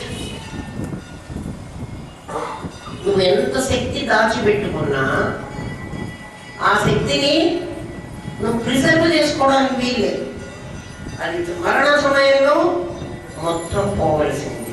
అందుకని ఈ బద్ధకం మానేసి, ఈ సోమరితనం మానేసి ఇప్పటి నుంచే ప్రయత్నం చేయండి. నేనేమన్నా కొండ నుంచి కట్టెళ్ళేమన్నామా, పూనేటి నుంచి నీళ్లు మోసుకురమ్మన్నామా? ఏం చెప్పలే కదా. నీలో నిద్రాణమైన శక్తిని పేర్కొల్పుకుంటున్నావు. అది బయటికి వస్తే నీకే తెలుస్తుంది. ఇంకా కొంతమంది ఉంటారు, అమ్మో మా కుండలిని ప్రబోధం ఏంటంటే మాకు ఎందుకు పిచ్చెక్కుతున్నది. కుండలిని ప్రబోధం అయితే పిచ్చెక్కుతుందా? మాకు మనసు సరిగ్గా లేదండి. ఎట్లా సరిగ్గా లేకుండా పోతుంది? మీరు ఒకటే ఆలోచించండి. ఎవరన్నా పిచ్చి పనులు మీరు చెప్తుంటారు, మీరు గమనించండి. కుండలిని అనేది సుషుమ్న అనే ఒక నాడిలో ఉంటుంది. ఇలా పింగళ అనే 2 నాడులు, మోటార్ నర్వ్స్, సెన్సరీ నర్వ్స్, మన మానసికమైనటువంటి విషయాలన్నీ బయటి ప్రపంచంలో నుంచి లోపలికి చేర్చేవి కొన్ని నాడులు, లోపలి నుంచి ఆకలిచ్చేవి మరికొన్ని నాడులు. ఇలా పింగళ అనే 2 నాడులు. నాడులు అంటే పైప్ లైన్స్ లాగా, నంద్యాల నంది పైపులు. అవి పైపులో నుంచి వాటర్ బయటికి పోవడానికి లేదు కదమ్మా. మీరే చెప్పండి. పైప్ ఉంది అంటే పైప్ కన్నం పడితే నీళ్ళు బయటికి వస్తాయి, కానీ పైప్ అట్లాగే ఉంటే అందులోంచి బయటికి పోవు కదా. అట్లా బయట అక్కడ పాము ఉంది, అక్కడ మెట్టు ఉంది, అక్కడ కింద పడతావు అని ఒకటి నాకు చెప్తుంది నా బ్రెయిన్. కాలు జాగ్రత్తగా వెయ్యి, నువ్వు ఇప్పుడు కింద పడతావు, ఒకళ్ళ భూమి మీద చెయ్యేసి పట్టుకుంటే నువ్వు పడవు అని ఇంకొకటి చెప్తుంది. ఈ 2 ఒకసారి జరగవు. ఇది వెళ్ళి చెప్పిన తర్వాతే అది ఆత్మనిస్తుంది. ఇవి 2 నంద్యాల నంది పైపుల్లో జరుగుతూ ఉంటాయి. ఒక పైపు అది, ఒక పైపు ఇది కదా. మధ్యలో కుండలిని అనేది ఉంటుంది. అది వెంట్రుకల మహాశక్తి కుండలిని విషసంతుత నీయసి మన వెంట్రుకలు ఉంటుంది. ఇందులో మళ్ళీ ఒక హోల్ ఉంటుంది. ఇది నంద్యాల నంది పైపే. ఎందుకంటే ఈ పైపు కన్నాలు లేవు. ఈ పైపులో ఉంటుంది ఆ కుండలిని అనేటువంటి శక్తి. ఆ శక్తి బ్యాలెన్స్డ్గా మనం బస్సులో పడుకుని ఇలా నిద్రపోతుంటే నన్ను లేపి ఎక్కడుంది చెప్పండి, ఎక్కడి నుంచి వచ్చి మిమ్మల్ని అట్లా కూర్చోబెడుతోంది? మూలాధారంలో అక్కడి నుంచే వస్తుంది చూడండి. దాన్ని కుండలిని అంటారు. ఆ కుండలిని చక్కగా నిద్ర లేస్తే సహస్రారానికే పోవాలి. దానికి మధ్యలో ఇంకా ఖాళీ లేవు. మరి పిచ్చి ఎట్లా అయిపోతుందర్రా? ఒక తల్లి నా దగ్గరకు వచ్చి, అమ్మ నాకు లలిత సహస్రనామం చెప్పుకుంటే నాకంతా పిచ్చెక్కుతుంది, భయం పుడుతుంది. ఎందుకు భయం పుడుతున్నది? ఎవరన్నా పిల్లలు ఎక్కడన్నా భయం పుడితే అమ్మ దగ్గరికి వెళితే సంతోషంగా ఉంటారు. నీకు ఆనందాన్ని కలిగించేటువంటిది, నీకు నిర్భయమైన స్థితిని ఇచ్చేటువంటిది కేవలం అమ్మే. అమ్మ దగ్గరికి వెళితే నీకు భయం పుడుతోంది అంటే నువ్వేదో తప్పు చేస్తేనే అమ్మ దగ్గరికి వెళ్ళడానికి భయపడతావు. ఆలోచించు. నువ్వు తప్పు చేస్తే నీకే అనిపిస్తున్నావు, నేను అమ్మ దగ్గరికి వెళ్తే అమ్మ నాకు కోపడుతుందేమో, ఈ తప్పు చేశాను. ఆ తప్పు వదిలేసి అమ్మ నిన్ను ఆదరిస్తుంది. మహాశక్తి కుండలిని ఎలా ఉంది? ఎవరైనా మీకు మేము మెడిటేషన్ చేసుకుంటే మాకు పిచ్చెక్కుతున్నదండి, మాకు భయం వేస్తున్నదండి, మాకు ఏంటో ఉడికిపోతున్నది, అవన్నీ కాదు. నువ్వు నువ్వు నిద్రపోతుంటే నాకు చాలా కోపం వస్తుంది, ఎవరో అక్కడ మూసుకొని నిద్రపోయాను, నాకు నచ్చదు. ఇక్కడ మెడిటేషన్ లేవు. అక్కడ నిద్రపోతారు, మళ్ళీ ఏమన్నా అంటే మేము మెడిటేషన్ చేస్తున్నాం. ఇక్కడ వచ్చి మెడిటేషన్ ఎందుకు? నేనేం చెప్పింది అక్కడ కళ్ళు మీయవాకండి. మీరు ఏం చేసినా నాకు కోపం రాదు, కానీ నాకు ఎవరన్నా కళ్ళు మూసుకుంటే మాత్రం చాలా కోపం వస్తుంది.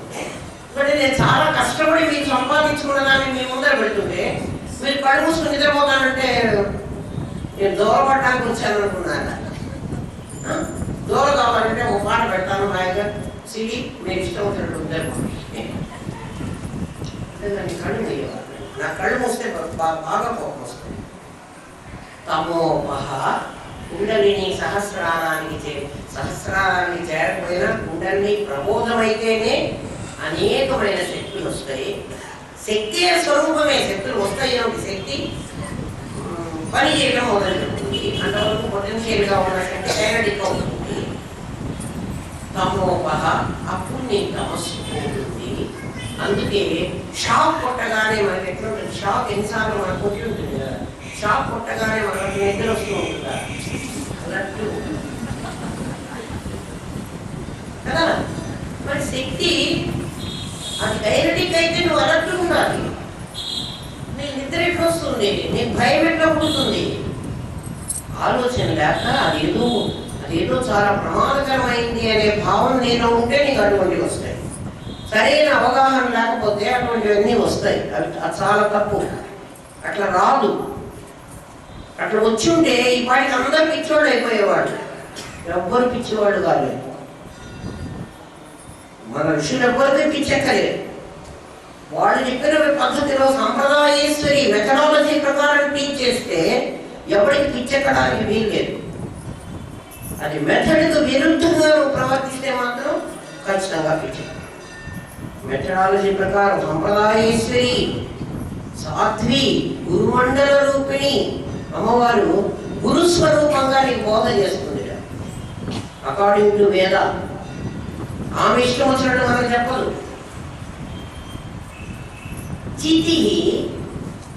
చితి ఆ అమ్మవారు ఎవరో నీకు చాలా క్లియర్గా చెప్తున్నాడు. అమ్మవారు అంటే ఈ పాటికి మనం ముందే చెప్పాడు, అగ్నికుండ సంభూత, అగ్నికుండలో పుట్టింది, అక్కడ ఏమీ లేదు అని. మళ్ళీ ఒకవేళ మనం ఆ అమ్మవారు మెరుగుపితే, ఆమె నాకు ఏదైనా శక్తి ఇస్తే, ఆమె తాపత్రయాగ్ని సంతప్త చేస్తే అని అనుకుంటావేమో. అంటే ఆమె వేరు నువ్వు వేరు అనుకుంటావేమో, నువ్వెక్కడ పొరపాటు పడతావో అని భయపడి వెంటనే చితిహి, ఆమె ఎవరు అంటే చైతన్య శక్తి చితిహి. ఇంకా ఆమెని ఇంకా ఇంకా స్పెసిఫిక్గా చెప్తున్నాడు. తత్పదలక్ష్యార్థ. నువ్వు త్వం అనుకుంటున్నావు, కాదు. తత్ అనేటువంటి పద లక్ష్యం ఆమె. తత్ త్వమసి కదా. త్వం అన్నప్పుడు దేహంలో ఉన్నటువంటి పరమాత్మవి నువ్వు. దేహం విలక్షణంగా ఉన్న పరమాత్మవి, శరీరం కాకుండా ఉన్నవాడిని. చితివి. చితి అంటే చితి మంట కాదు, శ్మశానంలో ఉన్న చితి కాదు. చిత్ చైతన్య అనేటువంటి చితిహి. చితిహి అంటే విసర్గం. చితిహి తత్పద లక్ష్యార్థ. అక్కడ చితిస్తత్పద లక్ష్యార్థ. చితిహి తత్పద లక్ష్యార్థ. చితిహి అనకుండా ఉంటే చితిస్తత్పద లక్ష్యార్థ. చిదేక రసరూపిణి. ఆమె ఎలా ఉంది అంటే ఆమె చైతన్య శక్తి. తత్పద లక్ష్యార్థం ఆమె. తత్వని ఎవరిని నువ్వు లక్ష్యం అంటే నీ ఎయిమ్, ఎవరినైతే నువ్వు ఎయిమ్గా పెట్టుకుని తత్ అనేటువంటి దాన్ని త్వము శాశ్వతం కాదు, తత్తే శాశ్వతం. కాబట్టి తత్తు త్వమసి, త్వం తదసి, నువ్వు అదే. తత్పద లక్ష్యార్థ చిదేక రసరూపిణి, ఆ చైతన్యం అనేటువంటిది ఏకరసం. ఏకరసం అంటే ఒకే ఒకటిగా ఉంది, అది లిక్విడ్ ఫామ్ లో ఘనీభవించి ఉంది, అది రసస్వరూపంగా ఉంది. రసం అంటే అనుభూతి. వాడు రసానుభూతి అన్నమాట విన్నారా? రసానుభూతి, ఆ రసాన్ని అనుభవిస్తూ. నువ్వు హాస్య రసం అనుకోండి, సినిమాలో ఎవడో అలీగాడో ఎవడో వచ్చి బ్రహ్మానందము ఏదో మాట్లాడారనుకోండి, వెంటనే హాలంతా నవ్వుతారు ఒక్కసారిగా. ఎప్పుడు మనకి నువ్వు నవ్వు అని చెప్పలే, మన అందరిలో ఒక నవ్వాలి అనేటువంటి యాక్షన్ వచ్చిందే. అది దేని వల్ల వచ్చింది? హాస్య రసాన్ని అనుభూతం చేశాడు వాడు. అర్థమైందా? రసానుభూతి. అది వాడు మనిషే కాదు, మనిషి ఎక్కడో ఉన్నాడు. ఈ బొమ్మ మాట్లాడుతోంది, కానీ మనం అందరం ఒకసారి నవ్వేశాం. అది మళ్ళీ మళ్ళీ చెప్పాలి. ఏ జోకో మాట్లాడేవాడు అంటే మొత్తాన్ని మీ అందరినీ కదిలించగలిగాడు. ఆ రసాస్వాదన, రసానుభూతి, ఆ అనుభూతిని మన చేత పొందించాడు. ఇది తత్పద లక్ష్యార్థ. ఈ రసం ఏ రసం అంటే హాస్య రసం నేను చెప్పాను, అట్లాగే కరుణరసం. ఒక కరుణరసం ఆ సినిమాలో చాలా బాధాకరమైనటువంటి దుఃఖమైనటువంటి ఒక సిచ్యుయేషన్ క్రియేట్ చేసి మనందరి కదా కళనిపిస్తారు. మనందరికీ తెలియకుండానే మన లోపల నుంచి ఒక ఉద్వేగంగా వచ్చి మనం అయ్యో పాపం ఆ సిచ్యుయేషన్ అంటే నిజంగా మనకేం కాలేదు, మనం చక్కగా సోఫాలో కూర్చున్నాం, మనం సినిమాను చూస్తున్నామన్న సంగతి మర్చిపోయి మన అందులో ఇమ్మర్స్ చేసి దాంట్లో ముంచి ఏం చేశాడు? మనలో రస అనుభూతి కలిగించాడు. అంటే రసం ఆల్రెడీ మనలో ఉండకపోతే అనుభూతి ఎలా వస్తుంది? కాబట్టి మనలో నవరసాలు ఉన్నాయి, వాటిని ప్రదర్శించడం మనకి చేతగానే. అవి ఒక్కొక్కసారి ఒక్కొక్కప్పుడు బయటికి వస్తూ ఉంటాయి. వాటిని పిచ్చేస్తున్నాడు వాడు ఆ సిచ్యువేషన్ ద్వారా. ఆ సినిమా చూపెట్టి దాంట్లో ఉన్నటువంటి దాన్ని మాత్రం బయటికి లాగుతున్నాడు. వాళ్ళు లాగాడు అనడానికి మనకు ఉదాహరణ ఏమిటంటే మనం అందరం ఒకసారి రియాక్ట్ అయినాం కదా ఆ అనుభూతి, దాన్ని రసానుభూతి. ఇప్పుడు ఆ రసం సినిమా హాలంతా హాల్లో ఉన్న ప్రతి వ్యక్తి అంటే నేను ధనవంతుడిని, నేను అవ్వకూడదు అని వాడు అనుకోలేదు. అదే వీళ్ళు ఎవరో చూస్తారేమో, ఏమన్నా అనుకుంటారేమో నేను నవ్వితే అసలు నీకు నీ సిచ్యువేషన్ గుర్తులేదు, నీకు తెలియకుండానే నువ్వు నవ్వేశావు. అంటే నీ పరిస్థితి నీకేమీ అసలు గుర్తు లేకుండానే ఆలోచించి చేయలేదు మనం. ఎలా అయితే ఆ రసాస్వాదన, రస అనుభూతి వచ్చిందో అలాంటి రసం అంటే అంతకంటే ఇంకా నేనేం చెప్పను. 9 రసాలు ఉన్నాయి, 9 రసాలు మనలో ఉన్నాయి. ఒక్కొక్కటి అవసరం వచ్చినప్పుడు ఒక్కొక్క రసం బయటకు వస్తుంది. సినిమా ఎక్కువ శృంగారమే, దానికి అధిదేవత శృంగార రసం మెయిన్, రసరాజం అంటారు దాన్ని. అందుకే ఏ సినిమా అన్నా ప్రేమ, లవ్వు అవి లేకుండా సినిమా ఉండదు. ఆ శృంగార రసం మీకు తెలుసు, హాస్య రసం మీకు తెలుసు, శాంత రసం, రౌద్ర రసం అవన్నీ కూడా కొద్దిగా పెడతాడు సినిమాలో. అవన్నిటికీ మనం అంత తొందరగా రియాక్ట్ అవ్వం. వాడు యుద్ధం చేస్తుంటే మనం కూడా కత్తి తీసుకుని లావం.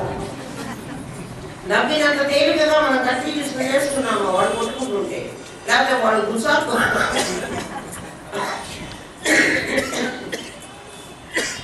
వాడు ఎవడైనా మళ్ళీ యుద్ధం చేస్తుంటే మనం కూడా పక్కన అంటే అంత తేలికగా ఆ రసాలు అనుభూతం కావు. మన తేలిగ్గా అనుభూతమయ్యే అని చెప్తున్నా, కానీ అన్నీ మనలో ఉంటాయి. మనలో ఉండకపోతే మన ఊళ్ళో ప్రదర్శించేటప్పుడు ఎవరైనా మన కోపడుతూ ఉంటారు, ఇంట్లో కొట్లాడుతూ ఉంటారు అనుకో, మనం కూడా కొట్లాటలోకి వెళ్ళి మనం కూడా ఆవేశం తెచ్చుకొని కొట్లాడకుండా వీళ్ళలో ఉన్నటువంటి రౌద్ర రసం ఎట్లా బయటకు వస్తుంది అని వాడు ఇట్లా మొహం చూస్తూ ఉంటాడు. లేకపోతే వాడు ఎందుకంటే కాసేపు అరిచిన తర్వాత వాడు ఏంటో నేను ఇంత అరుస్తుంటే వీడు ఏం రియాక్ట్ అవ్వరు, బాగా నవ్వడం మొదలు పెడతారు. టెక్నిక్ నేర్చుకోండి.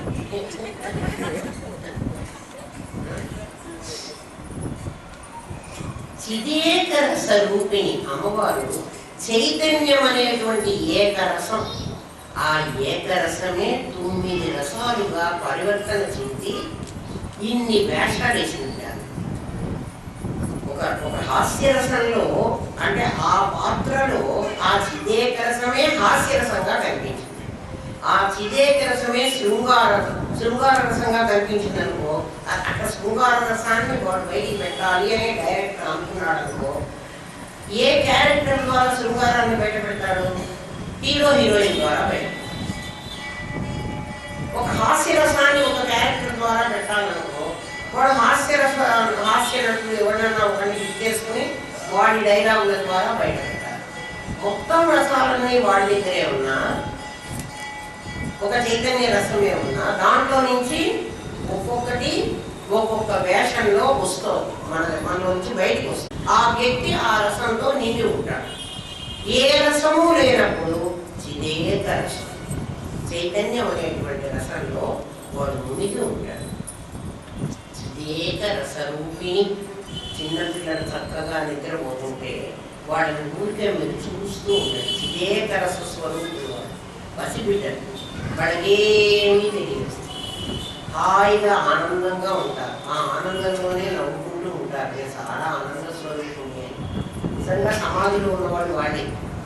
అయితే బయటకు వచ్చేటప్పటికి ఒక్కొక్కటి అమ్మే నేర్పిస్తుంది, దాచిపెట్టుకో, నీవి దాచిపెట్టుకో, వాళ్ళు ఎప్పటికీ చూడకుండా తిను, నేనే నేర్పించి పెట్టింది. ఇప్పుడేమో మనం అది వదలుచుకోవాలంటే చాలా కష్టపడుతున్నాం. నీకు కూడా పెట్టదు. వాడు పొద్దున్న నాకు చొక్కా ఇయ్యాలంటే ఇయ్యను అన్నాడు. ఇంకో చొక్కా ఇస్తారా, ఇది నాకు ఇవ్వాలంటే ఇవ్వడాడు. తమ్ముడికి ఇస్తాడు, బొమ్మలు ఇస్తాడు, చొక్కా ఇవ్వ, తమ్ముడిని నాకు ఇస్తాడు. అది నేను వినలేదు. తమ్ముడిని ఇచ్చేస్తాడు, ఎందుకంటే వాడికి కాబట్టి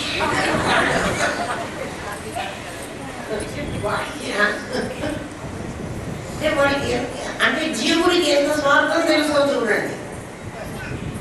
ఇదంతా నాకే కదా తమ్ముడు, లేకపోతే వాడు కాబట్టి బొమ్మలని వాడు షేర్ చేసుకోవాలి. వాడు తీసుకుంటే ఎట్లా నాకు స్వాత్మానందరవి భూత చిదేక రసరూపిణి స్వాత్మానందలవి భూత బ్రహ్మాద్యానంద సంతతి. స్వాత్మానందము లవి, లవము హారము అని లెక్కలు ఇచ్చిన వాడికి తెలుస్తుంది. లవము అంటే పై పోర్షను, హారము అంటే కింద పోర్షన్. భిన్నం అంటామే, ఇంత భిన్నం. దాంట్లో హారము మొత్తం పూర్ణం అన్నమాట. హారంలో ఎప్పుడు కూడా ఒకటి ఆస్తి ఎంత ఉందంటే ఆ మొత్తం పూర్ణం హారంలో ఉంటుంది. అందులో 5వ వంతు అన్నారు, ఆ 5 బై వాడి ఆస్తి. 10వ వంతు అన్నాడు అనుకో, 10 బై వాడి ఆస్తి. అంటే హారం ఎప్పుడు పూర్ణ సంఖ్య ఉంటుంది. ఆ లవము అంటారు, లవం ఎప్పుడు చిన్నదిగా ఉంటుంది. స్వాత్మానంద లవీభూత. నీకందరికీట స్వాత్మ ఆనందం, నేను ఆత్మని అన్న ఆనందం లవంగా ఉంది. లవం అంటే లవలేశం, చాలా తక్కువ. ఇక్కడ సత్సంగంలో కూర్చున్న కాసేపే ఖచ్చితంగా నేను ఆత్మని, నేను కాకుండా ఎందుకు పోతాను. ఆ కాస్త దిగి లిఫ్ట్ ఎక్కి పైకి వెళ్ళిపోయినా నేను మళ్ళీ ఏమవుతాను? మళ్ళీ నేను మనిషిని, జీవుని. స్వాత్మానందం లేదు. స్వాత్మానంద లవం. లవం అంటే చిన్నది. లవం అంటే లేశం, లేశం అంటే చాలా తక్కువ. బ్రహ్మాద్యానందం, బ్రహ్మానందము హారం. ఆలోచించుకోండి. మన భిన్నం ఇస్తున్నాడు, మన ఫ్రాక్షన్ ఇస్తున్నాడు, మనకి ఎంత ఉంది అని. మొత్తం బ్రహ్మానందం అంతా హారం అయితే, హారం అంటే గురుసు కాదమ్మా. ఒకటి ఆస్తిని ఇన్ని భాగాలు చేశారు, 100 భాగాలు చేశారని అనుకుంటాం మనం. దాంట్లో 2% వాళ్ళ కొడుకు ఇచ్చేసాడు, 5% వాళ్ళ కూతురికి ఇచ్చేసాడు. అట్లా అనుకున్నాం కాసేపు. అంటే 2/100 వాళ్ళ కొడుకు ఇచ్చేసాడు, 5/100 వాళ్ళ కూతురికి ఇచ్చేసాడు. ఇంకా వీడికి చాలా ఉంది. అంటే వీడి ఆస్తి ఎంత? 100. మిగిలింది దానధర్మం చేశారు. అంటే ఈ వీడందరికీ ఎంత ఇచ్చాడో అవన్నీ కూడుకుని వీడి 100లో తీసేసి ఆ మిగిలినటువంటి అమౌంట్ని ఇంత దానం ఇచ్చాడంటే వీడి మొత్తం ఆస్తి ఎంత అని మళ్ళీ అనుకోమంటారు. అది లెక్క. స్వాత్మానందరవీభూత, స్వాత్మానందము బ్రహ్మానందముతో పోల్చుకుంటే నువ్వు పొందుతున్నటువంటి ఆనందం లవ ఇంత. సంసారంలో పెళ్లి చేసుకుంటే వచ్చే ఆనందం ఇంతే, డబ్బులు సంపాదిస్తే వచ్చే ఆనందం ఇంతే. అవి హారం కార్యం, అవి లవమే అయినాయి అంటున్నాడు. స్వాత్మానంద రవీభూత బ్రహ్మాది ఆనంద సంతతి, బ్రహ్మాది ఆనంద సంతతిలో నీవు పొందుతున్న ఆనందం, ప్రస్తుతం నువ్వు పొందుతున్న ఆనందమే కాదు, 1% కూడా కాదు. మరి ఇది ఏమిటి? ఎంత పర్సెంటేజ్ నువ్వు ఆనందపడ్డావు అని అనుకుంటున్నావే? ఇలా చాలు. నాకు తెలియపోయిందండి, నాకు జాబ్ వచ్చిందండి, నేను కాలేజీలో గోల్డ్ మెడల్ వచ్చిందండి. అవన్నీ ఆనందాలు నీ 1000 ఆనందం కనుక ఒకవేళ బ్రహ్మానందం హారం అయితే దాంట్లో 0.0001 అది నువ్వు పొందిన ఆనందం. ఎంత పర్సెంట్ నువ్వు ఆనందపడ్డావు అంటున్నావే అది అంత. అంటే నీ ఆనందము ఆనందమే. ఎందుకు కాదంటే మేము ఇంత ఆనందాన్ని అనుభవిస్తుంటాము. ఆ ఆనందం అయితే పర్మనెంట్గా ఉండాలి కదా నాయన. నీకు ఎగ్జామినేషన్ పాస్ అయిపోయిన ఆనందం నెక్స్ట్ డే ఉందా? పెళ్లి రోజు ఆనందం రేపు ఉందా? లేదు. నీ ఆనందం అయిపోతుంది, నా ఆనందం పర్మనెంట్గా ఉంటుంది. నీ ఆనందం వయసు గడిచే కొద్దీ మాసిపోతుంది. నా ఆనందం నిత్య యవ్వన. స్వాత్మానంద లవీభూత. లవి లవ, లవలేశం. లవ అంటే కొంచెం. బ్రహ్మాద్యానంద సంతతి. పైగా నీ ఆనందం నిమిత్త మాత్రం. నా ఆనందం నిమిత్త మాత్రం కాదు. ఎందుకంటే నిమిత్త మాత్రం అంటే నీ ఆనందం మరొక దాని వల్ల నీకు వస్తుంది. పరీక్ష పాస్ అయితే, లాటరీ తగిలితే కదా నీకు ఆనందం వస్తుంది. నిమిత్తం. ఛత్రోపాయో ఛాయోపాయ. గొడుగు పెట్టుకుంటే ఎండ నుంచి నేను రక్షించబడ్డాను. చాలా ఎండగా ఉంది, ఎవరో ఊరికిచ్చిపోయినారు, నాకు గొడుగు పట్టుకున్నాను. ఇప్పుడు ఎండ లేదు. ఎంతసేపు? గొడుగు పట్టుకున్నంతసేపు. ఆ గొడుగు కాస్త గాలి వెళ్ళిపోయింది. మళ్ళా నా ఎండ నాకు మామూలే కదా. అంటే గొడుగు వల్ల నాకు ఆనందం వచ్చింది. ఛత్రాపాయ, ఛత్రం గొడుగు పోయింది అంటే ఆనందం పోతుంది.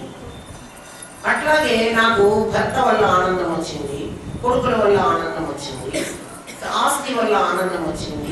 ఇవన్నీ నిమిత్త ఆనందము అంటారు. ఆ నిమిత్తం పోతే ఆనందం పోతుంది. ఒక దాని వల్ల నాకు ఆనందం వస్తే ఈ ఆనందము బ్రహ్మానందం దేని వల్ల రాదు, అది నీవే. అది ఇంకొకళ్ళ వల్ల నీకు రావటం లేదు. గురువుగారి వల్ల వచ్చింది. గురువుగారు ఆనందాన్ని ఆయన ఎక్కడ ఇవ్వగలడు? గురువుగారు చెప్తారు అంతే. ఆనందం నీ లోపల నుంచే రావాలి. వాడెవడో సినిమా హాల్లో బ్రహ్మానందం ఒక డైలాగ్ చెప్పాడు, నవ్వింది నువ్వా వాడు వేడా? నీ లోపల నుంచి వచ్చిందా నవ్వు? వాడికి వాడు నవ్వుతుంది నవ్వండి అంటే మనం నవ్వచ్చుగా, రాలేదు కదా. స్వాత్మానందం నీ లోపల ఆనందం రావాలి. ఇవి నిమిత్త ఆనందాలు. ఆ నిమిత్తం పోగానే అవి పోతాయి. పర్మనెంట్గా ఎప్పుడు ప్రపంచంలో ఉండడానికి వీలేదు. ఎవరి వల్ల మనకు ఆనందం వచ్చినా ఆనందం కూడా శాశ్వతత్వం దానికి లేదు. పైగా ఆ ఆనందానికి కూడా పర్మనెన్సీ. ఎట్లా అంటే మనం ఇప్పుడు ఊరికి వెళ్ళాలి అని మన వాళ్ళు కొంతమంది కర్నూలు వెళ్ళాలి అనుకున్నారు. అనుకోకుండా కర్నూలు బస్సు అక్కడ పోతూ అక్కడ కనిపించింది. పాపం ఆ బస్సు వాడు మంది చూసి పాపం ఎవరో ఆడపిల్లలే వస్తున్నారు కొంచెం ఆపుదామని ఆపారు. ఇప్పుడు ఆ బస్సు ఎక్కారనుకో వీళ్ళకి ఆనందం ఎంతసేపు ఉంటుంది? మనం బస్ స్టాండ్ వరకు వెళ్ళకుండా ఆ బస్సు వాడు ఇక్కడ ఆపాడు, బస్సు ఎక్కాము, ఆనందం డెఫినెట్గా ఉంది. ఎంతసేపు ఉంది అంతే. అది నిమిత్త ఆనందం. మీకు బాగా అర్థమైంది. నిమిత్త ఆనందం అర్థమైంది.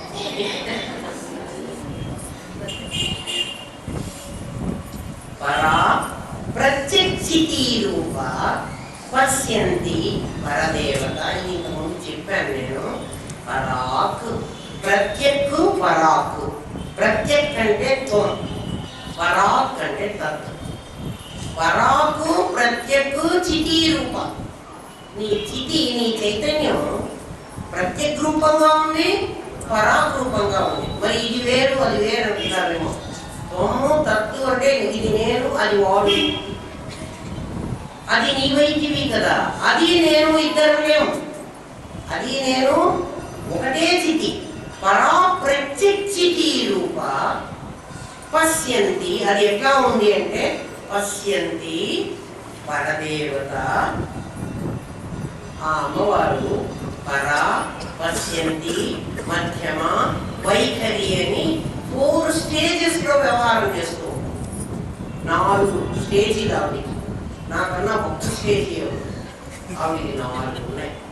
పరా పరా మధ్యమ, పరా పశ్యంతి, మధ్యమ, వైఖరి.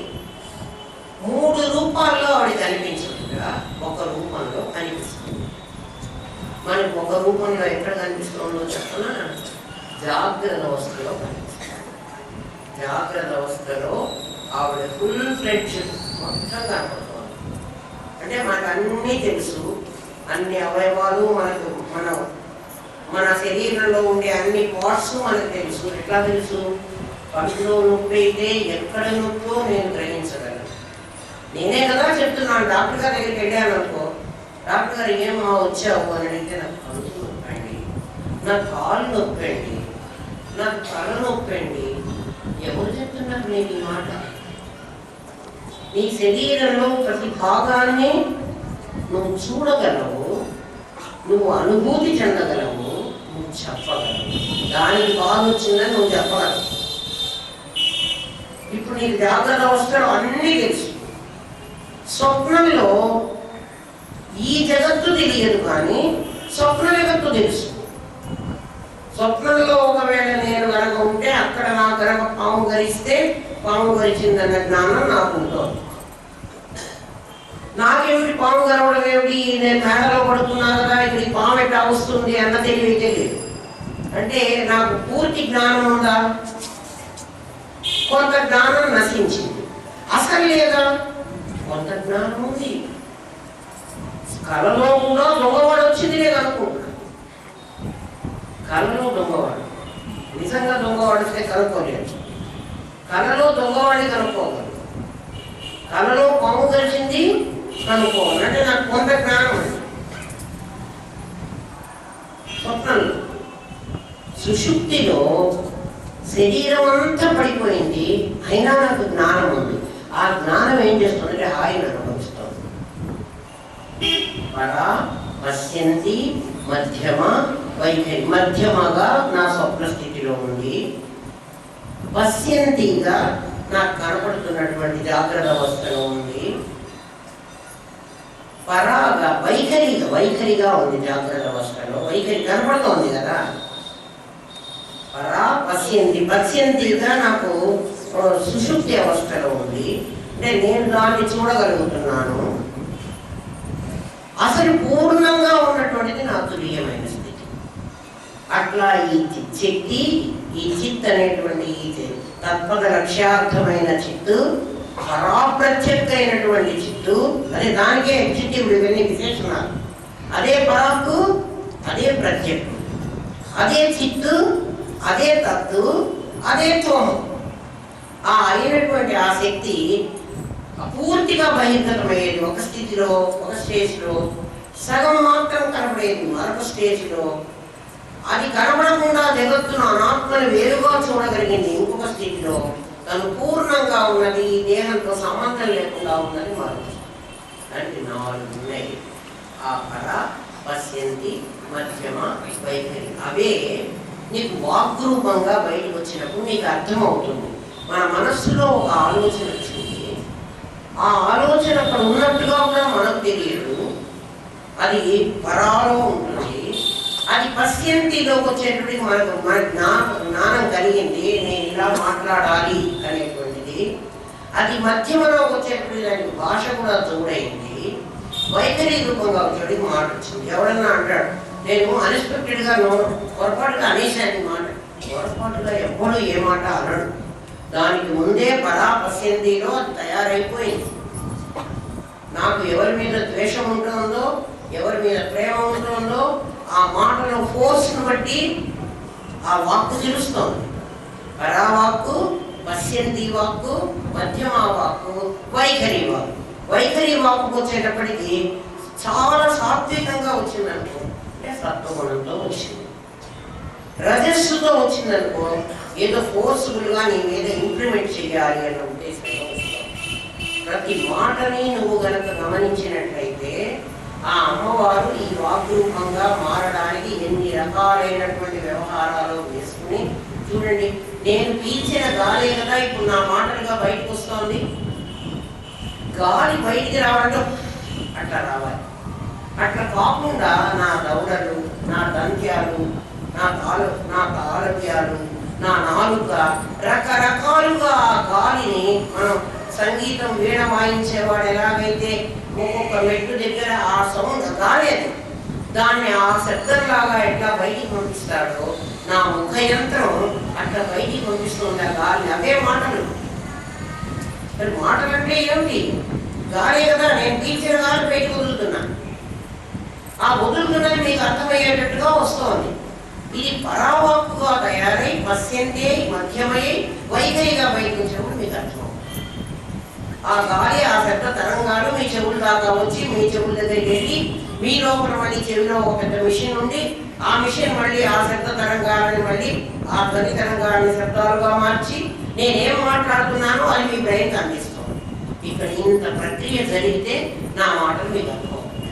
పరా పశ్యంతి మధ్యమ వైఖరి అనేటువంటి దాంట్లో ఆ అమ్మవారు బయటకు వస్తుంది. భక్త మానస హంసిక, ఈమె పేరు హంసిక. ముద్దుగా జ్యోతిక అట్లా కా అని ప్రత్యయం చేరిస్తే లిటిల్ అనేటువంటి అర్థం వస్తుంది. చాలా చిన్నవాళ్ళు. చంద్రిక, చంద్రిక అంటే చాలా చిన్న కిరణం. అట్లా జ్యోతిక, కల్ప లతిక, లత లతిక, స్మాల్ వన్ అనే అర్థం, లిటిల్ వన్ అని. భక్త మానస హంసిక, అమ్మవారిట హంస. ఆ పరమాత్మ, ఆయన పేరు సోహం, అయ్య సోహం, అమ్మ హంస. సోహం హంస, హంస సోహం, అదే సోహం మంత్రం, అదే అజపా గాయత్రి. సోహం అంటే అయ్యగారు, హంస అంటే అమ్మవారు. ఇక్కడ మనం హంసిక అని ఎందుకు అనుకుంటున్నాం అంటే చిన్న హంస కింద. ఎందుకు ఆమెని చిన్న అన్నాము, పెద్ద అనుకుంటాము? అసలే తరుణి.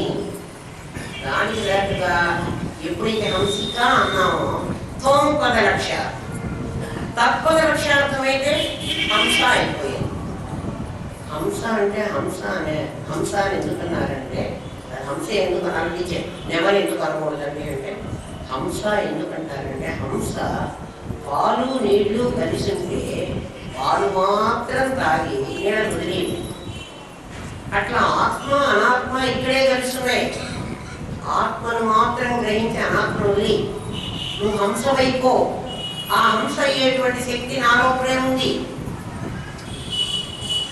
శక్తి ఆవిడ హంసిక, చిన్న హంస. చిన్నది ఎందుకంటే తోమని అర్థం. తత్తైతే మొత్తం వ్యాపించుకుంటారు. అప్పుడు ఆవిడ హంస. ఆ హంస ఎవరు అంటే సహాహం, మళ్ళీ నేనే. సోహం అంటే అది, సహా అహం అది నేనే. చూడండి, సహా అది, అహం నేను. మళ్ళీ అహం సహా అనండి. సహా అహం సహా అంటూ ఉండండి. ఏమవుతుంది? సోహం సోహం సోహం హంస హంస సోహం. సోహం హంస హంస సోహం. హంస కాదు ఇది. హంస మంత్రం ఇచ్చామంటారు. హంస మంత్రం దేవరి మంత్రం కాదు. అహం సహ, అహం నేను, సహ అది. అహం నేను, నేనంటే ఎవరు? త్వం. సహ అది, అదంటే ఎవరు? తత్. తత్ త్వమసినే అహం సహ. సోహం హంస హంస సోహం. ఎవరు అంటే భక్త మానస హంసిక. భక్తుల మనస్సులో, భక్తులు అంటే ఎవరు? భక్తులు అంటే పూజ చేసేవాళ్ళు అనే. దేవుడు వేరు నేను వేరు అనుకున్నవాడు విభక్త. విభక్త వేరు చేసేసాడు, భక్త కలిపేశాడు. ఎవరిని? దేవుణ్ణి నన్ను. మేమిద్దరం కలిస్తే భక్త, మేమిద్దరం వేరైపోతే విభక్త. మరి మనం భక్తులమా విభక్తులమా? మనం అందరం విభక్తులుగా ఉన్నాం ఇప్పటిదాకా. రామనాథం గారు దొరకకపోతే మనం అందరం విభక్తులమే. ఎందుకంటే మనం గుడికి వెళ్తాం, ఇంట్లో దేవుడు వేరే ఉంటాడు. రామనాథం గారు దొరికిన తర్వాత మనం విభక్తులం కాదు, మనం భక్తులు. పశ్యతి యశృణోతి యస్పృశ్యతి తత్సర్వం వాసుదేవ. ఏది ముట్టుకుంటున్నావో, ఏది చూస్తున్నావో, ఏది మాట్లాడుతున్నావో. మామూలుగా విభక్త పరిస్థితులు ఏమంటే నేను వాడిని చెప్తున్నాను, మీరందరూ వింటున్నారు. కానీ నేను ఎవ్వరికీ చెప్పడం లేదు, నేనే చెప్పుకుంటున్నాను, నేనే వింటున్నాను. వీడు భక్తులు. నిజంగా ఆలోచించండి. చెప్తున్నది నాలో చైతన్య శక్తి, ఒక శరీరాన్ని ఆశ్రయించి చెప్పాలి అని. వింటున్నది మీలో చైతన్య శక్తి, మీ శరీరాలు వింటాం కదా, అది ఒక శరీరాన్ని ఆశ్రయించి వింటుంది. ఆ వింటున్న చైతన్య శక్తి, ఈ చెప్తున్న చైతన్య శక్తి రెండా ఒకటి అతిదేక రసరూపిణి. ఇంకా మనం భక్తులమా విభక్తులమా? ఆలోచించండి. గ్రామంలో విభక్తులు అంటే ప్రిపోజిషన్స్, విభక్తి అంటారు. విభక్తి అంటే ఏమిటి? ఈ వాక్యానికి మరొక వాక్యంతో సంబంధాన్ని కలుపుతున్నది. ఒక వాక్యానికి రాముడు ఇంట్లో ఉన్నాడు, లో అనేది ఒక విభక్తి, అందున్నని సప్తమి విభక్తి. ఒక విభక్తి పెట్టామంటే ఏమిటి? రాముడికి ఇంటికి ఒక సంబంధాన్ని కలిపింది. రాముడే ఇల్లు అయితే భక్తి, దాంట్లో విభక్తి అక్కర్లేదు. అందుకే వాటి విభక్తులు అని పేరు పెట్టారు. విభక్తి అంటే ఏమిటి? దేవుడు వేరు, జీవుడు వేరు. జీవుడు దేవుడికి బానిస, విడిగించినుడు వాడు సార్వజ్ఞుడు. భక్త మానస, భక్తుడైన. భక్తుడు అంటే రామదాసు భక్తుడు, అన్నమయ్య భక్తుడు కాదు, వాళ్ళు భక్తులు కాదు, వాళ్ళు విభక్తులు. ఎందుకని? రామదాసుకు రాముడే దేవుడు, అన్నమయ్యకి వెంకటేశ్వరుడే దేవుడు, ఒక్కడే మన వాళ్ళు పడిపెట్టు.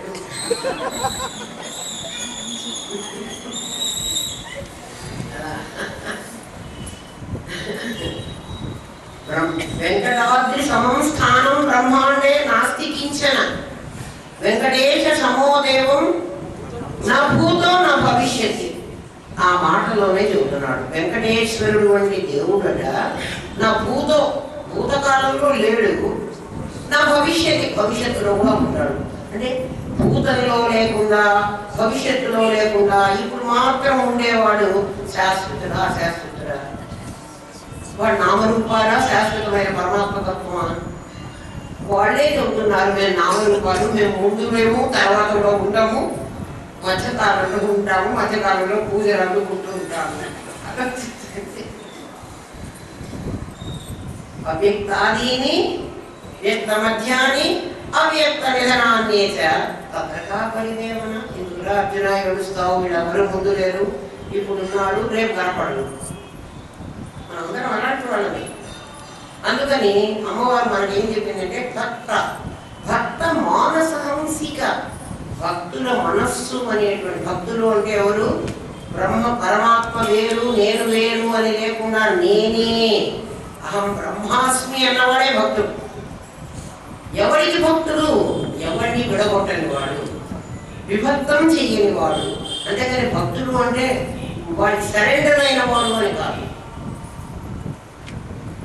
భక్త మానస హంసిక. ఆ అమ్మవారి హంసిక అని ఎందుకన్నారంటే మంచి పేరు. ఎవరన్నా హంసిక అని పేరు పెట్టుకోండి, చక్కగా. హంసిక అంటే చిన్న హంస. భక్తుడు అయినటువంటి, భక్తుడు అంటే భగవంతుడికి తనకు వేరు లేదు అని తెలిసిన వాడికి, వాడి లోపల ఆ చిదేక రసం హంసికగా ఉంటుంది, అంటే త్వంగా ఉంటుంది, చిన్నదిగా. అది ఈ అబ్జెక్షన్స్ తొలగిపోతే అది తత్తైపోతుంది. చిన్న హంసిక పెద్ద హంసికగా పెరుగుతుంది. ఎప్పుడు? నా గోడలు పెట్టుకోవాలి. నా గోడలు పెట్టుకుంటే అది హంసిక, లేకపోతే అది హంస. ఆలోచించండి. భక్త మానస హంసిక, నాకు ఈ నామం చాలా ఇష్టం. భక్త మానస హంసిక, కామేశ్వర ప్రాణనాడి. ఆమెడ కామేశ్వరుడికి ప్రాణనాడి. ఆమె లేకపోతే కామేశ్వరుడు శవం. ప్రాణనాడి. డాక్టర్ ఏం చేస్తాడంటే మనం చచ్చామా బతికామా అని తెలుసుకోవడానికి ఇంత బట్టి చూస్తాడు. ఈ నాడి కొట్టుకోదనుకోండి డెడ్. ఎందుకంటే ఈ శరీరం, మన శరీరం సత్, ఇది సద్రూపం, కనపడుతుంది కదా. దీంట్లో ఒక చైతన్య శక్తి ఉంది, అది చిద్రూపం. అది ఉన్నంతసేపే ఇది ఆడుతుంది. ఇది కామేశ్వరుడు. ఎవరు? ఈ శరీరం. వీడి ప్రాణనాడి, వీడిని ఇంట్లో ఉంచాలంటే ప్రాణనాడి అమ్మవారు. ఆమె పోయిందంటే, అంటే ఆమె పోదు కదండి, వీడు ఉంటే ఆమె ఉండాలి కదా. మరి ఆమె పోయిందని చెప్తున్నారే, ఆమె ఎక్కడికి పోదు. కైనటిక్ కాకుండా పొటెన్షియల్ అయిపోతుంది. బాగా గుర్తుపెట్టుకోండి, చచ్చిన వాళ్ళలో ఏమీ పోవటం లేదు. ఆ శక్తి విత్డ్రా అయిపోతుంది. అది కైనటిక్ కావటంలా, అది పొటెన్షియల్ అవుతుంది. అప్పుడు సత్తు ఆ పొటెన్షియల్ శక్తిని సత్తు తీసుకోలేదు. దాని కనెక్షన్ ఒకటి కావాలి. మనం ఆ హోల్డర్లో కరెంట్ ఉంటుంది. ఈ వైరు ఆ కరెంటును లాక్కోగలదు. ఈ వైర్కి ఆ హోల్డర్కి ఒక కనెక్టింగ్గా ఒక ప్లగ్ కావాలి. నాకు ప్లగ్ పెడితే ఆ కరెంట్ లాక్కుంటుంది. ఈ ప్లగ్ నా కర్మబంధం. నా కర్మ కనుక ఉంటే నా పొటెన్షియల్ ఎనర్జీని కైనటిక్ చేస్తుంది. నా కర్మ లేదనుకోండి, అది పొటెన్షియల్ అయిపోతుంది. అప్పుడు కామేశ్వరుడి ప్రాణనాడి ఏమైపోతుంది? కామేశ్వరుడు వ్యవహారం చెయ్యాలంటే కామేశ్వరి ప్రాణనాడి, కామేశ్వర ప్రాణనాడి కృతజ్ఞ. ఎంత బాగుంటుందో ఈ నామము. మీకు అర్థమైతే మీకు కూడా అంత బాగుంటుంది. చూడండి, కామేశ్వరుడి ప్రాణనాడి ఎందుకు పనిచేయకుండా పోయింది? వీడు కామేశ్వరుడు, ఆమె కామేశ్వరి, వాళ్ళిద్దరు విడదీయడానికి వీల్లేదు. కామేశ్వరుడు శరీరం ఉంది, నా శరీరం ఉంది, నా ఎముకలు ఉన్నాయి, నా రక్తం ఉంది, నా మాంసం ఉంది, నా కిడ్నీ ఉంది, నా కళ్ళు ఉన్నాయి, నా గుండె ఉంది. చచ్చిన వాళ్ళు అనోటమీలో కోసి చూడండి, శరీరంలో అన్ని భాగాలు ఉన్నాయి, ఏ భాగం పోలేదు. మరి ఎందుకు వాడి ప్రాణనాడి పనిచేయకుండా డాక్టర్ చచ్చిపోయినాడు వీడని చెప్పి పంపించేశాడు? ప్రాణనాడి పనిచేయలేదే. ఎందుకు పని చేయలేదు అంటే కృతజ్ఞ. వీడు చేసినటువంటి కర్మ నా ఆవిడికి తెలుసు, అది అయిపోయిందని ఆవిడికి తెలుసు. ఎంత బాగుందరా ఈ నామం! అసలు ప్రతి నామం అట్లాగే ఉంది, దాని కంటిన్యూషన్ కూడా అట్లాగే ఉంది. అర్థమైన వాడికి అది చాలా ఆనందాన్ని ఇస్తుంది. లవ ఆనందం కాదు, చాలా హారమైన ఆనందం, పరిపూర్ణమైన స్వాత్మానంద రవీభూత, స్వాత్మ బ్రహ్మాద్యానంద సంతతి. మీరు ఆలోచించండి ఎంత బాగుందో. నాకైతే చాలా బాగుంది. రామేశ్వర ప్రాణనాడి ఎందుకు ఆగిపోతుంది అంటే కృత చేసినటువంటిది, చేసిన దేవుడి కర్మ. ఆ కర్మ ఎవరికి తెలుసు? ఆమెకి తెలుసు. ఎవరు చేసిన కర్మ? ఈ జీవుడు చేసిన కర్మ, ఈ దేహం చేసిన కర్మ. అందువల్ల వాడు ఇక్కడికి వచ్చాడు. అది ఎప్పుడైతే అయిపోయిందో, కృతజ్ఞ అంటే అర్థం వేరు. కృతజ్ఞ అంటే చేసిన వేరు, మర్చిపోకుండా ఉండేవాడు అని కాదు. ఇక్కడ కృత అంటే చేసినటువంటిది కర్మ. నా తెలుసు, నా కర్మ ఎప్పుడైపోతుందో ఆమెకి తెలుసు. కృతజ్ఞ కామపూజిత, ఆమె కృతజ్ఞ. చేసిన కర్మ ఆమెకు అర్థమైపోతే, కామ ఇంకొక కోరికలు ఏవైనా ఉంటే వాటి కోసం మళ్ళీ ఇంకొక జన్మిస్తుంది. కామ ఇప్పుడు చేసేసావు కదా నాయన, ఇది అయిపోయింది, ఇంక ఇక్కడ చాలు, ఇంకో దాన్ని తీసుకోగా, నువ్వు మళ్ళీ సంకల్పం తీసుకోవు కదా, దానికోసం కొంచెం కర్మ కూడా చేసావు కదా, అది మళ్ళీ ఇస్తారు. అందరిలో పని అయిపోయింది, ఇంక ఇక్కడ నువ్వు ఉండకూడదు, ఇల్లు చాలా బాగుంది నేను ఉండలేను. ఈ ప్రాణనాడి నా చేతిలో ఉంది. అట్లానే నేను అసలు ఏం ఎప్పటికీ తిప్పకుండా నేను ఒకచోటే పెట్టను. ఇక్కడి నుంచి బయలుదేరు, ఇంకో ఊరికి పంపిస్తాను. ఓ ఆ ఊళ్ళో కూడా బాగుంది అనుకుంటావా? ఏం బాగలేదు, బాగలేదు అనుకుంటే మరి ఎన్నాడు కావాలనుకున్నావు అన్నాడు ఉండు. ఆ తర్వాత మళ్ళీ ఇంకో, నేను నాకు ఈ ఊరే మళ్ళీ పంపిస్తాను. ఎన్నిసార్లు కావాలంటే అన్నిసార్లు, కానీ ఇప్పుడు కాదు, మళ్ళీ ఇప్పుడు అన్నీ నీకు ఇస్తాను. అందుకని కామపూజిత ఆమె అటువంటిదిగా శృంగార రస సంపూర్ణ. చాలా మంది దీనికి అర్థం ఏమని చెబుతారంటే శృంగార రసముతో పూర్ణమైంది. కేవలం శృంగార రసం అంటే కామం, అటువంటిది కాదు. శృంగ అర, శృంగం అంటే పర్వత శిఖరం, శృంగము అంటే పర్వత శిఖరం, దాని అర దాని కొన. పర్వత శిఖరం కొన ఎక్కడ ఉంటుంది? అదే ఆఖరు, ఇంకా దాని తర్వాత ఇంకేముంటుంది అంటే పరాకాష్ఠ. పరాకాష్ఠ అనేటువంటి రసం నిన్ను చేర్చేదాకా నీకు ఈ ప్రయాణం తప్ప. నేను ఇట్లా ప్రయాణం చేయిస్తూనే ఉంటున్నాను, నిన్ను నడిపిస్తూనే ఉంటుంది. ఎట్లా? కామేశ్వర ప్రాణనాడు ఇక్కడ ఒకటి చేస్తుంది, పోనీ అక్కడే ఉంచేస్తుందంటే అలా ఉంచదు, మళ్ళీ నిన్ను తీసుకెళ్ళి ఎప్పటిదాకా శృంగార రస సంపూర్ణ. శృంగార దాని పేరు, శృంగార రసం కాదు, శృంగము యొక్క అర. శృంగార రస సంపూర్ణ ఆమె జయ. అక్కడ నేనేం చేస్తుంది? నిన్ను జయ, నిన్ను గెలిపిస్తుంది. ఇప్పటిదాకా నేను ఓడిస్తోంది. మనం అందరం ఈ ప్రపంచంలో ఎవరి చేతనన్నా గెలుస్తామేమో కానీ యమధర్మరాజు దగ్గర మనం ఓడిపోతున్నాం. వాడు మాత్రం మనని ఓడించేస్తున్నాడు. కాబట్టి అక్కడ మనం విజయాలం కాదే. ఈ శృంగారం ఎప్పుడు చేశాడు అయితే శృంగారం అనుకోనండి జయ లిటరల్ మీనింగ్ తీసుకుంటే మీకు అర్థం కాదు. శృంగార శృంగ అర రస సంపూర్ణ. అప్పుడు సంపూర్ణ అను నీకు ఫ్రాక్షన్స్ లేవు, నువ్వు పూర్ణమైపోతావు. జయ అప్పుడు జయం సంపాదించుకుంటావు. విజయ ఏదైనా పర్వాలేదు. విజయ విమల నువ్వు ఆ రోజులు విమల అయిపోతావు. విజయ జయ జాలంధర స్థిత. జాలంధరం అంటే జాలంధరం కాశ్మీరం. కాశ్మీరంలో కాశ్మీరే సరస్వతి. అష్టాదశ పీఠాల్లో కాశ్మీరంలో ఉండేటువంటి పీఠంలో ఉండే అమ్మవారు ఆఖరు. ఇక్కడ కాశ్మీరము భారతదేశంలో పైభాగంలో ఉంటుంది. జాలంధర స్థిత ఇక్కడ ఉంటావు నువ్వు అని. జాలంధర స్థిత అంటే సహస్ర అర. అర శృంగ అర చెప్పాను కదా. అర సహస్రార సహస్రారం అంటున్నాం అర.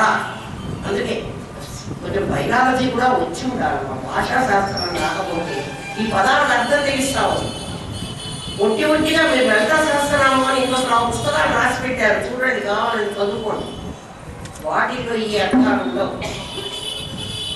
సహస్రారం ఎక్కడ అంటే మీరంతా తిరుపతికి వెళ్ళారు కదా. తిరుపతి 7 కొండలు.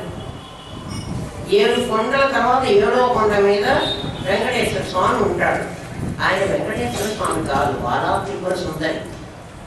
కావాలంటే మీరు చూడండి, గుడికి వెళ్ళిన తర్వాత మనం కాటేజ్లో నుంచి ఎక్కడి నుంచైనా చూస్తే కూడా గుడి మీద సహస్రార కమలం కనపడుతుంది. మీకు ఆ బంగారు ఆ గుడిలో ఆ గోపురం ఉంటుంది కదా, బంగారు దేవాలయం వెంకటేశ్వర స్వామి ఉన్న ఆ ఒక ఆలయంలో ఆ పైన సహస్ర అరలు.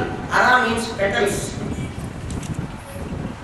1000 రేకులతో విరాజిల్లుతూ ఉన్నటువంటి సహస్రార కమలం ఉంది. దాని క్రిందనే సరిగ్గా వెంకటేశ్వర స్వామి బాలాజీ బొమ్మ. అది బాలాజీ, బాలా త్రిపుర సుందరి. ఆమె బాలా త్రిపుర సుందరి అంటానికి మీకు ఇంకో గుర్తు ఏమిటంటే చుట్టూ చూడండి సింహవాహనాలు ఉంటాయి. పైగా ఆమెకి శుక్రవారం తలస్నానం చేయిస్తారు. ఆ మగవాడైతే ఆయన శుక్రవారం తలస్నానం ఎందుకంటారు. వైష్ణవులు వచ్చి ఆయన అట్లా చేసి ఆయన ఒక పంచ కట్టి ఆయన వెంకటేశ్వర స్వామి చేసి పాటిస్తారు. ఆయన బాలాజీ, బాలా త్రిపుర సుందరి సహస్రార కమలంలో ఉన్నాడు. సహస్రారము శృంగారము. ఇక్కడికి చేరతావు. ఇక్కడికి చేరడం ఎవరు చేరాలి? హంసికగా ఉన్న కుండలిని మెల్లమెల్లగా మెల్లమెల్లగా ఇది రీచ్ అవ్వాలి. ఈ రీచ్ అయ్యేదాకా కర్మ చేస్తూనే ఉంటావు, నీకు జన్మలకు పంపిస్తూనే ఉంటున్నాను. అది రీచ్ అయిన తర్వాత నువ్వేమవుతావు?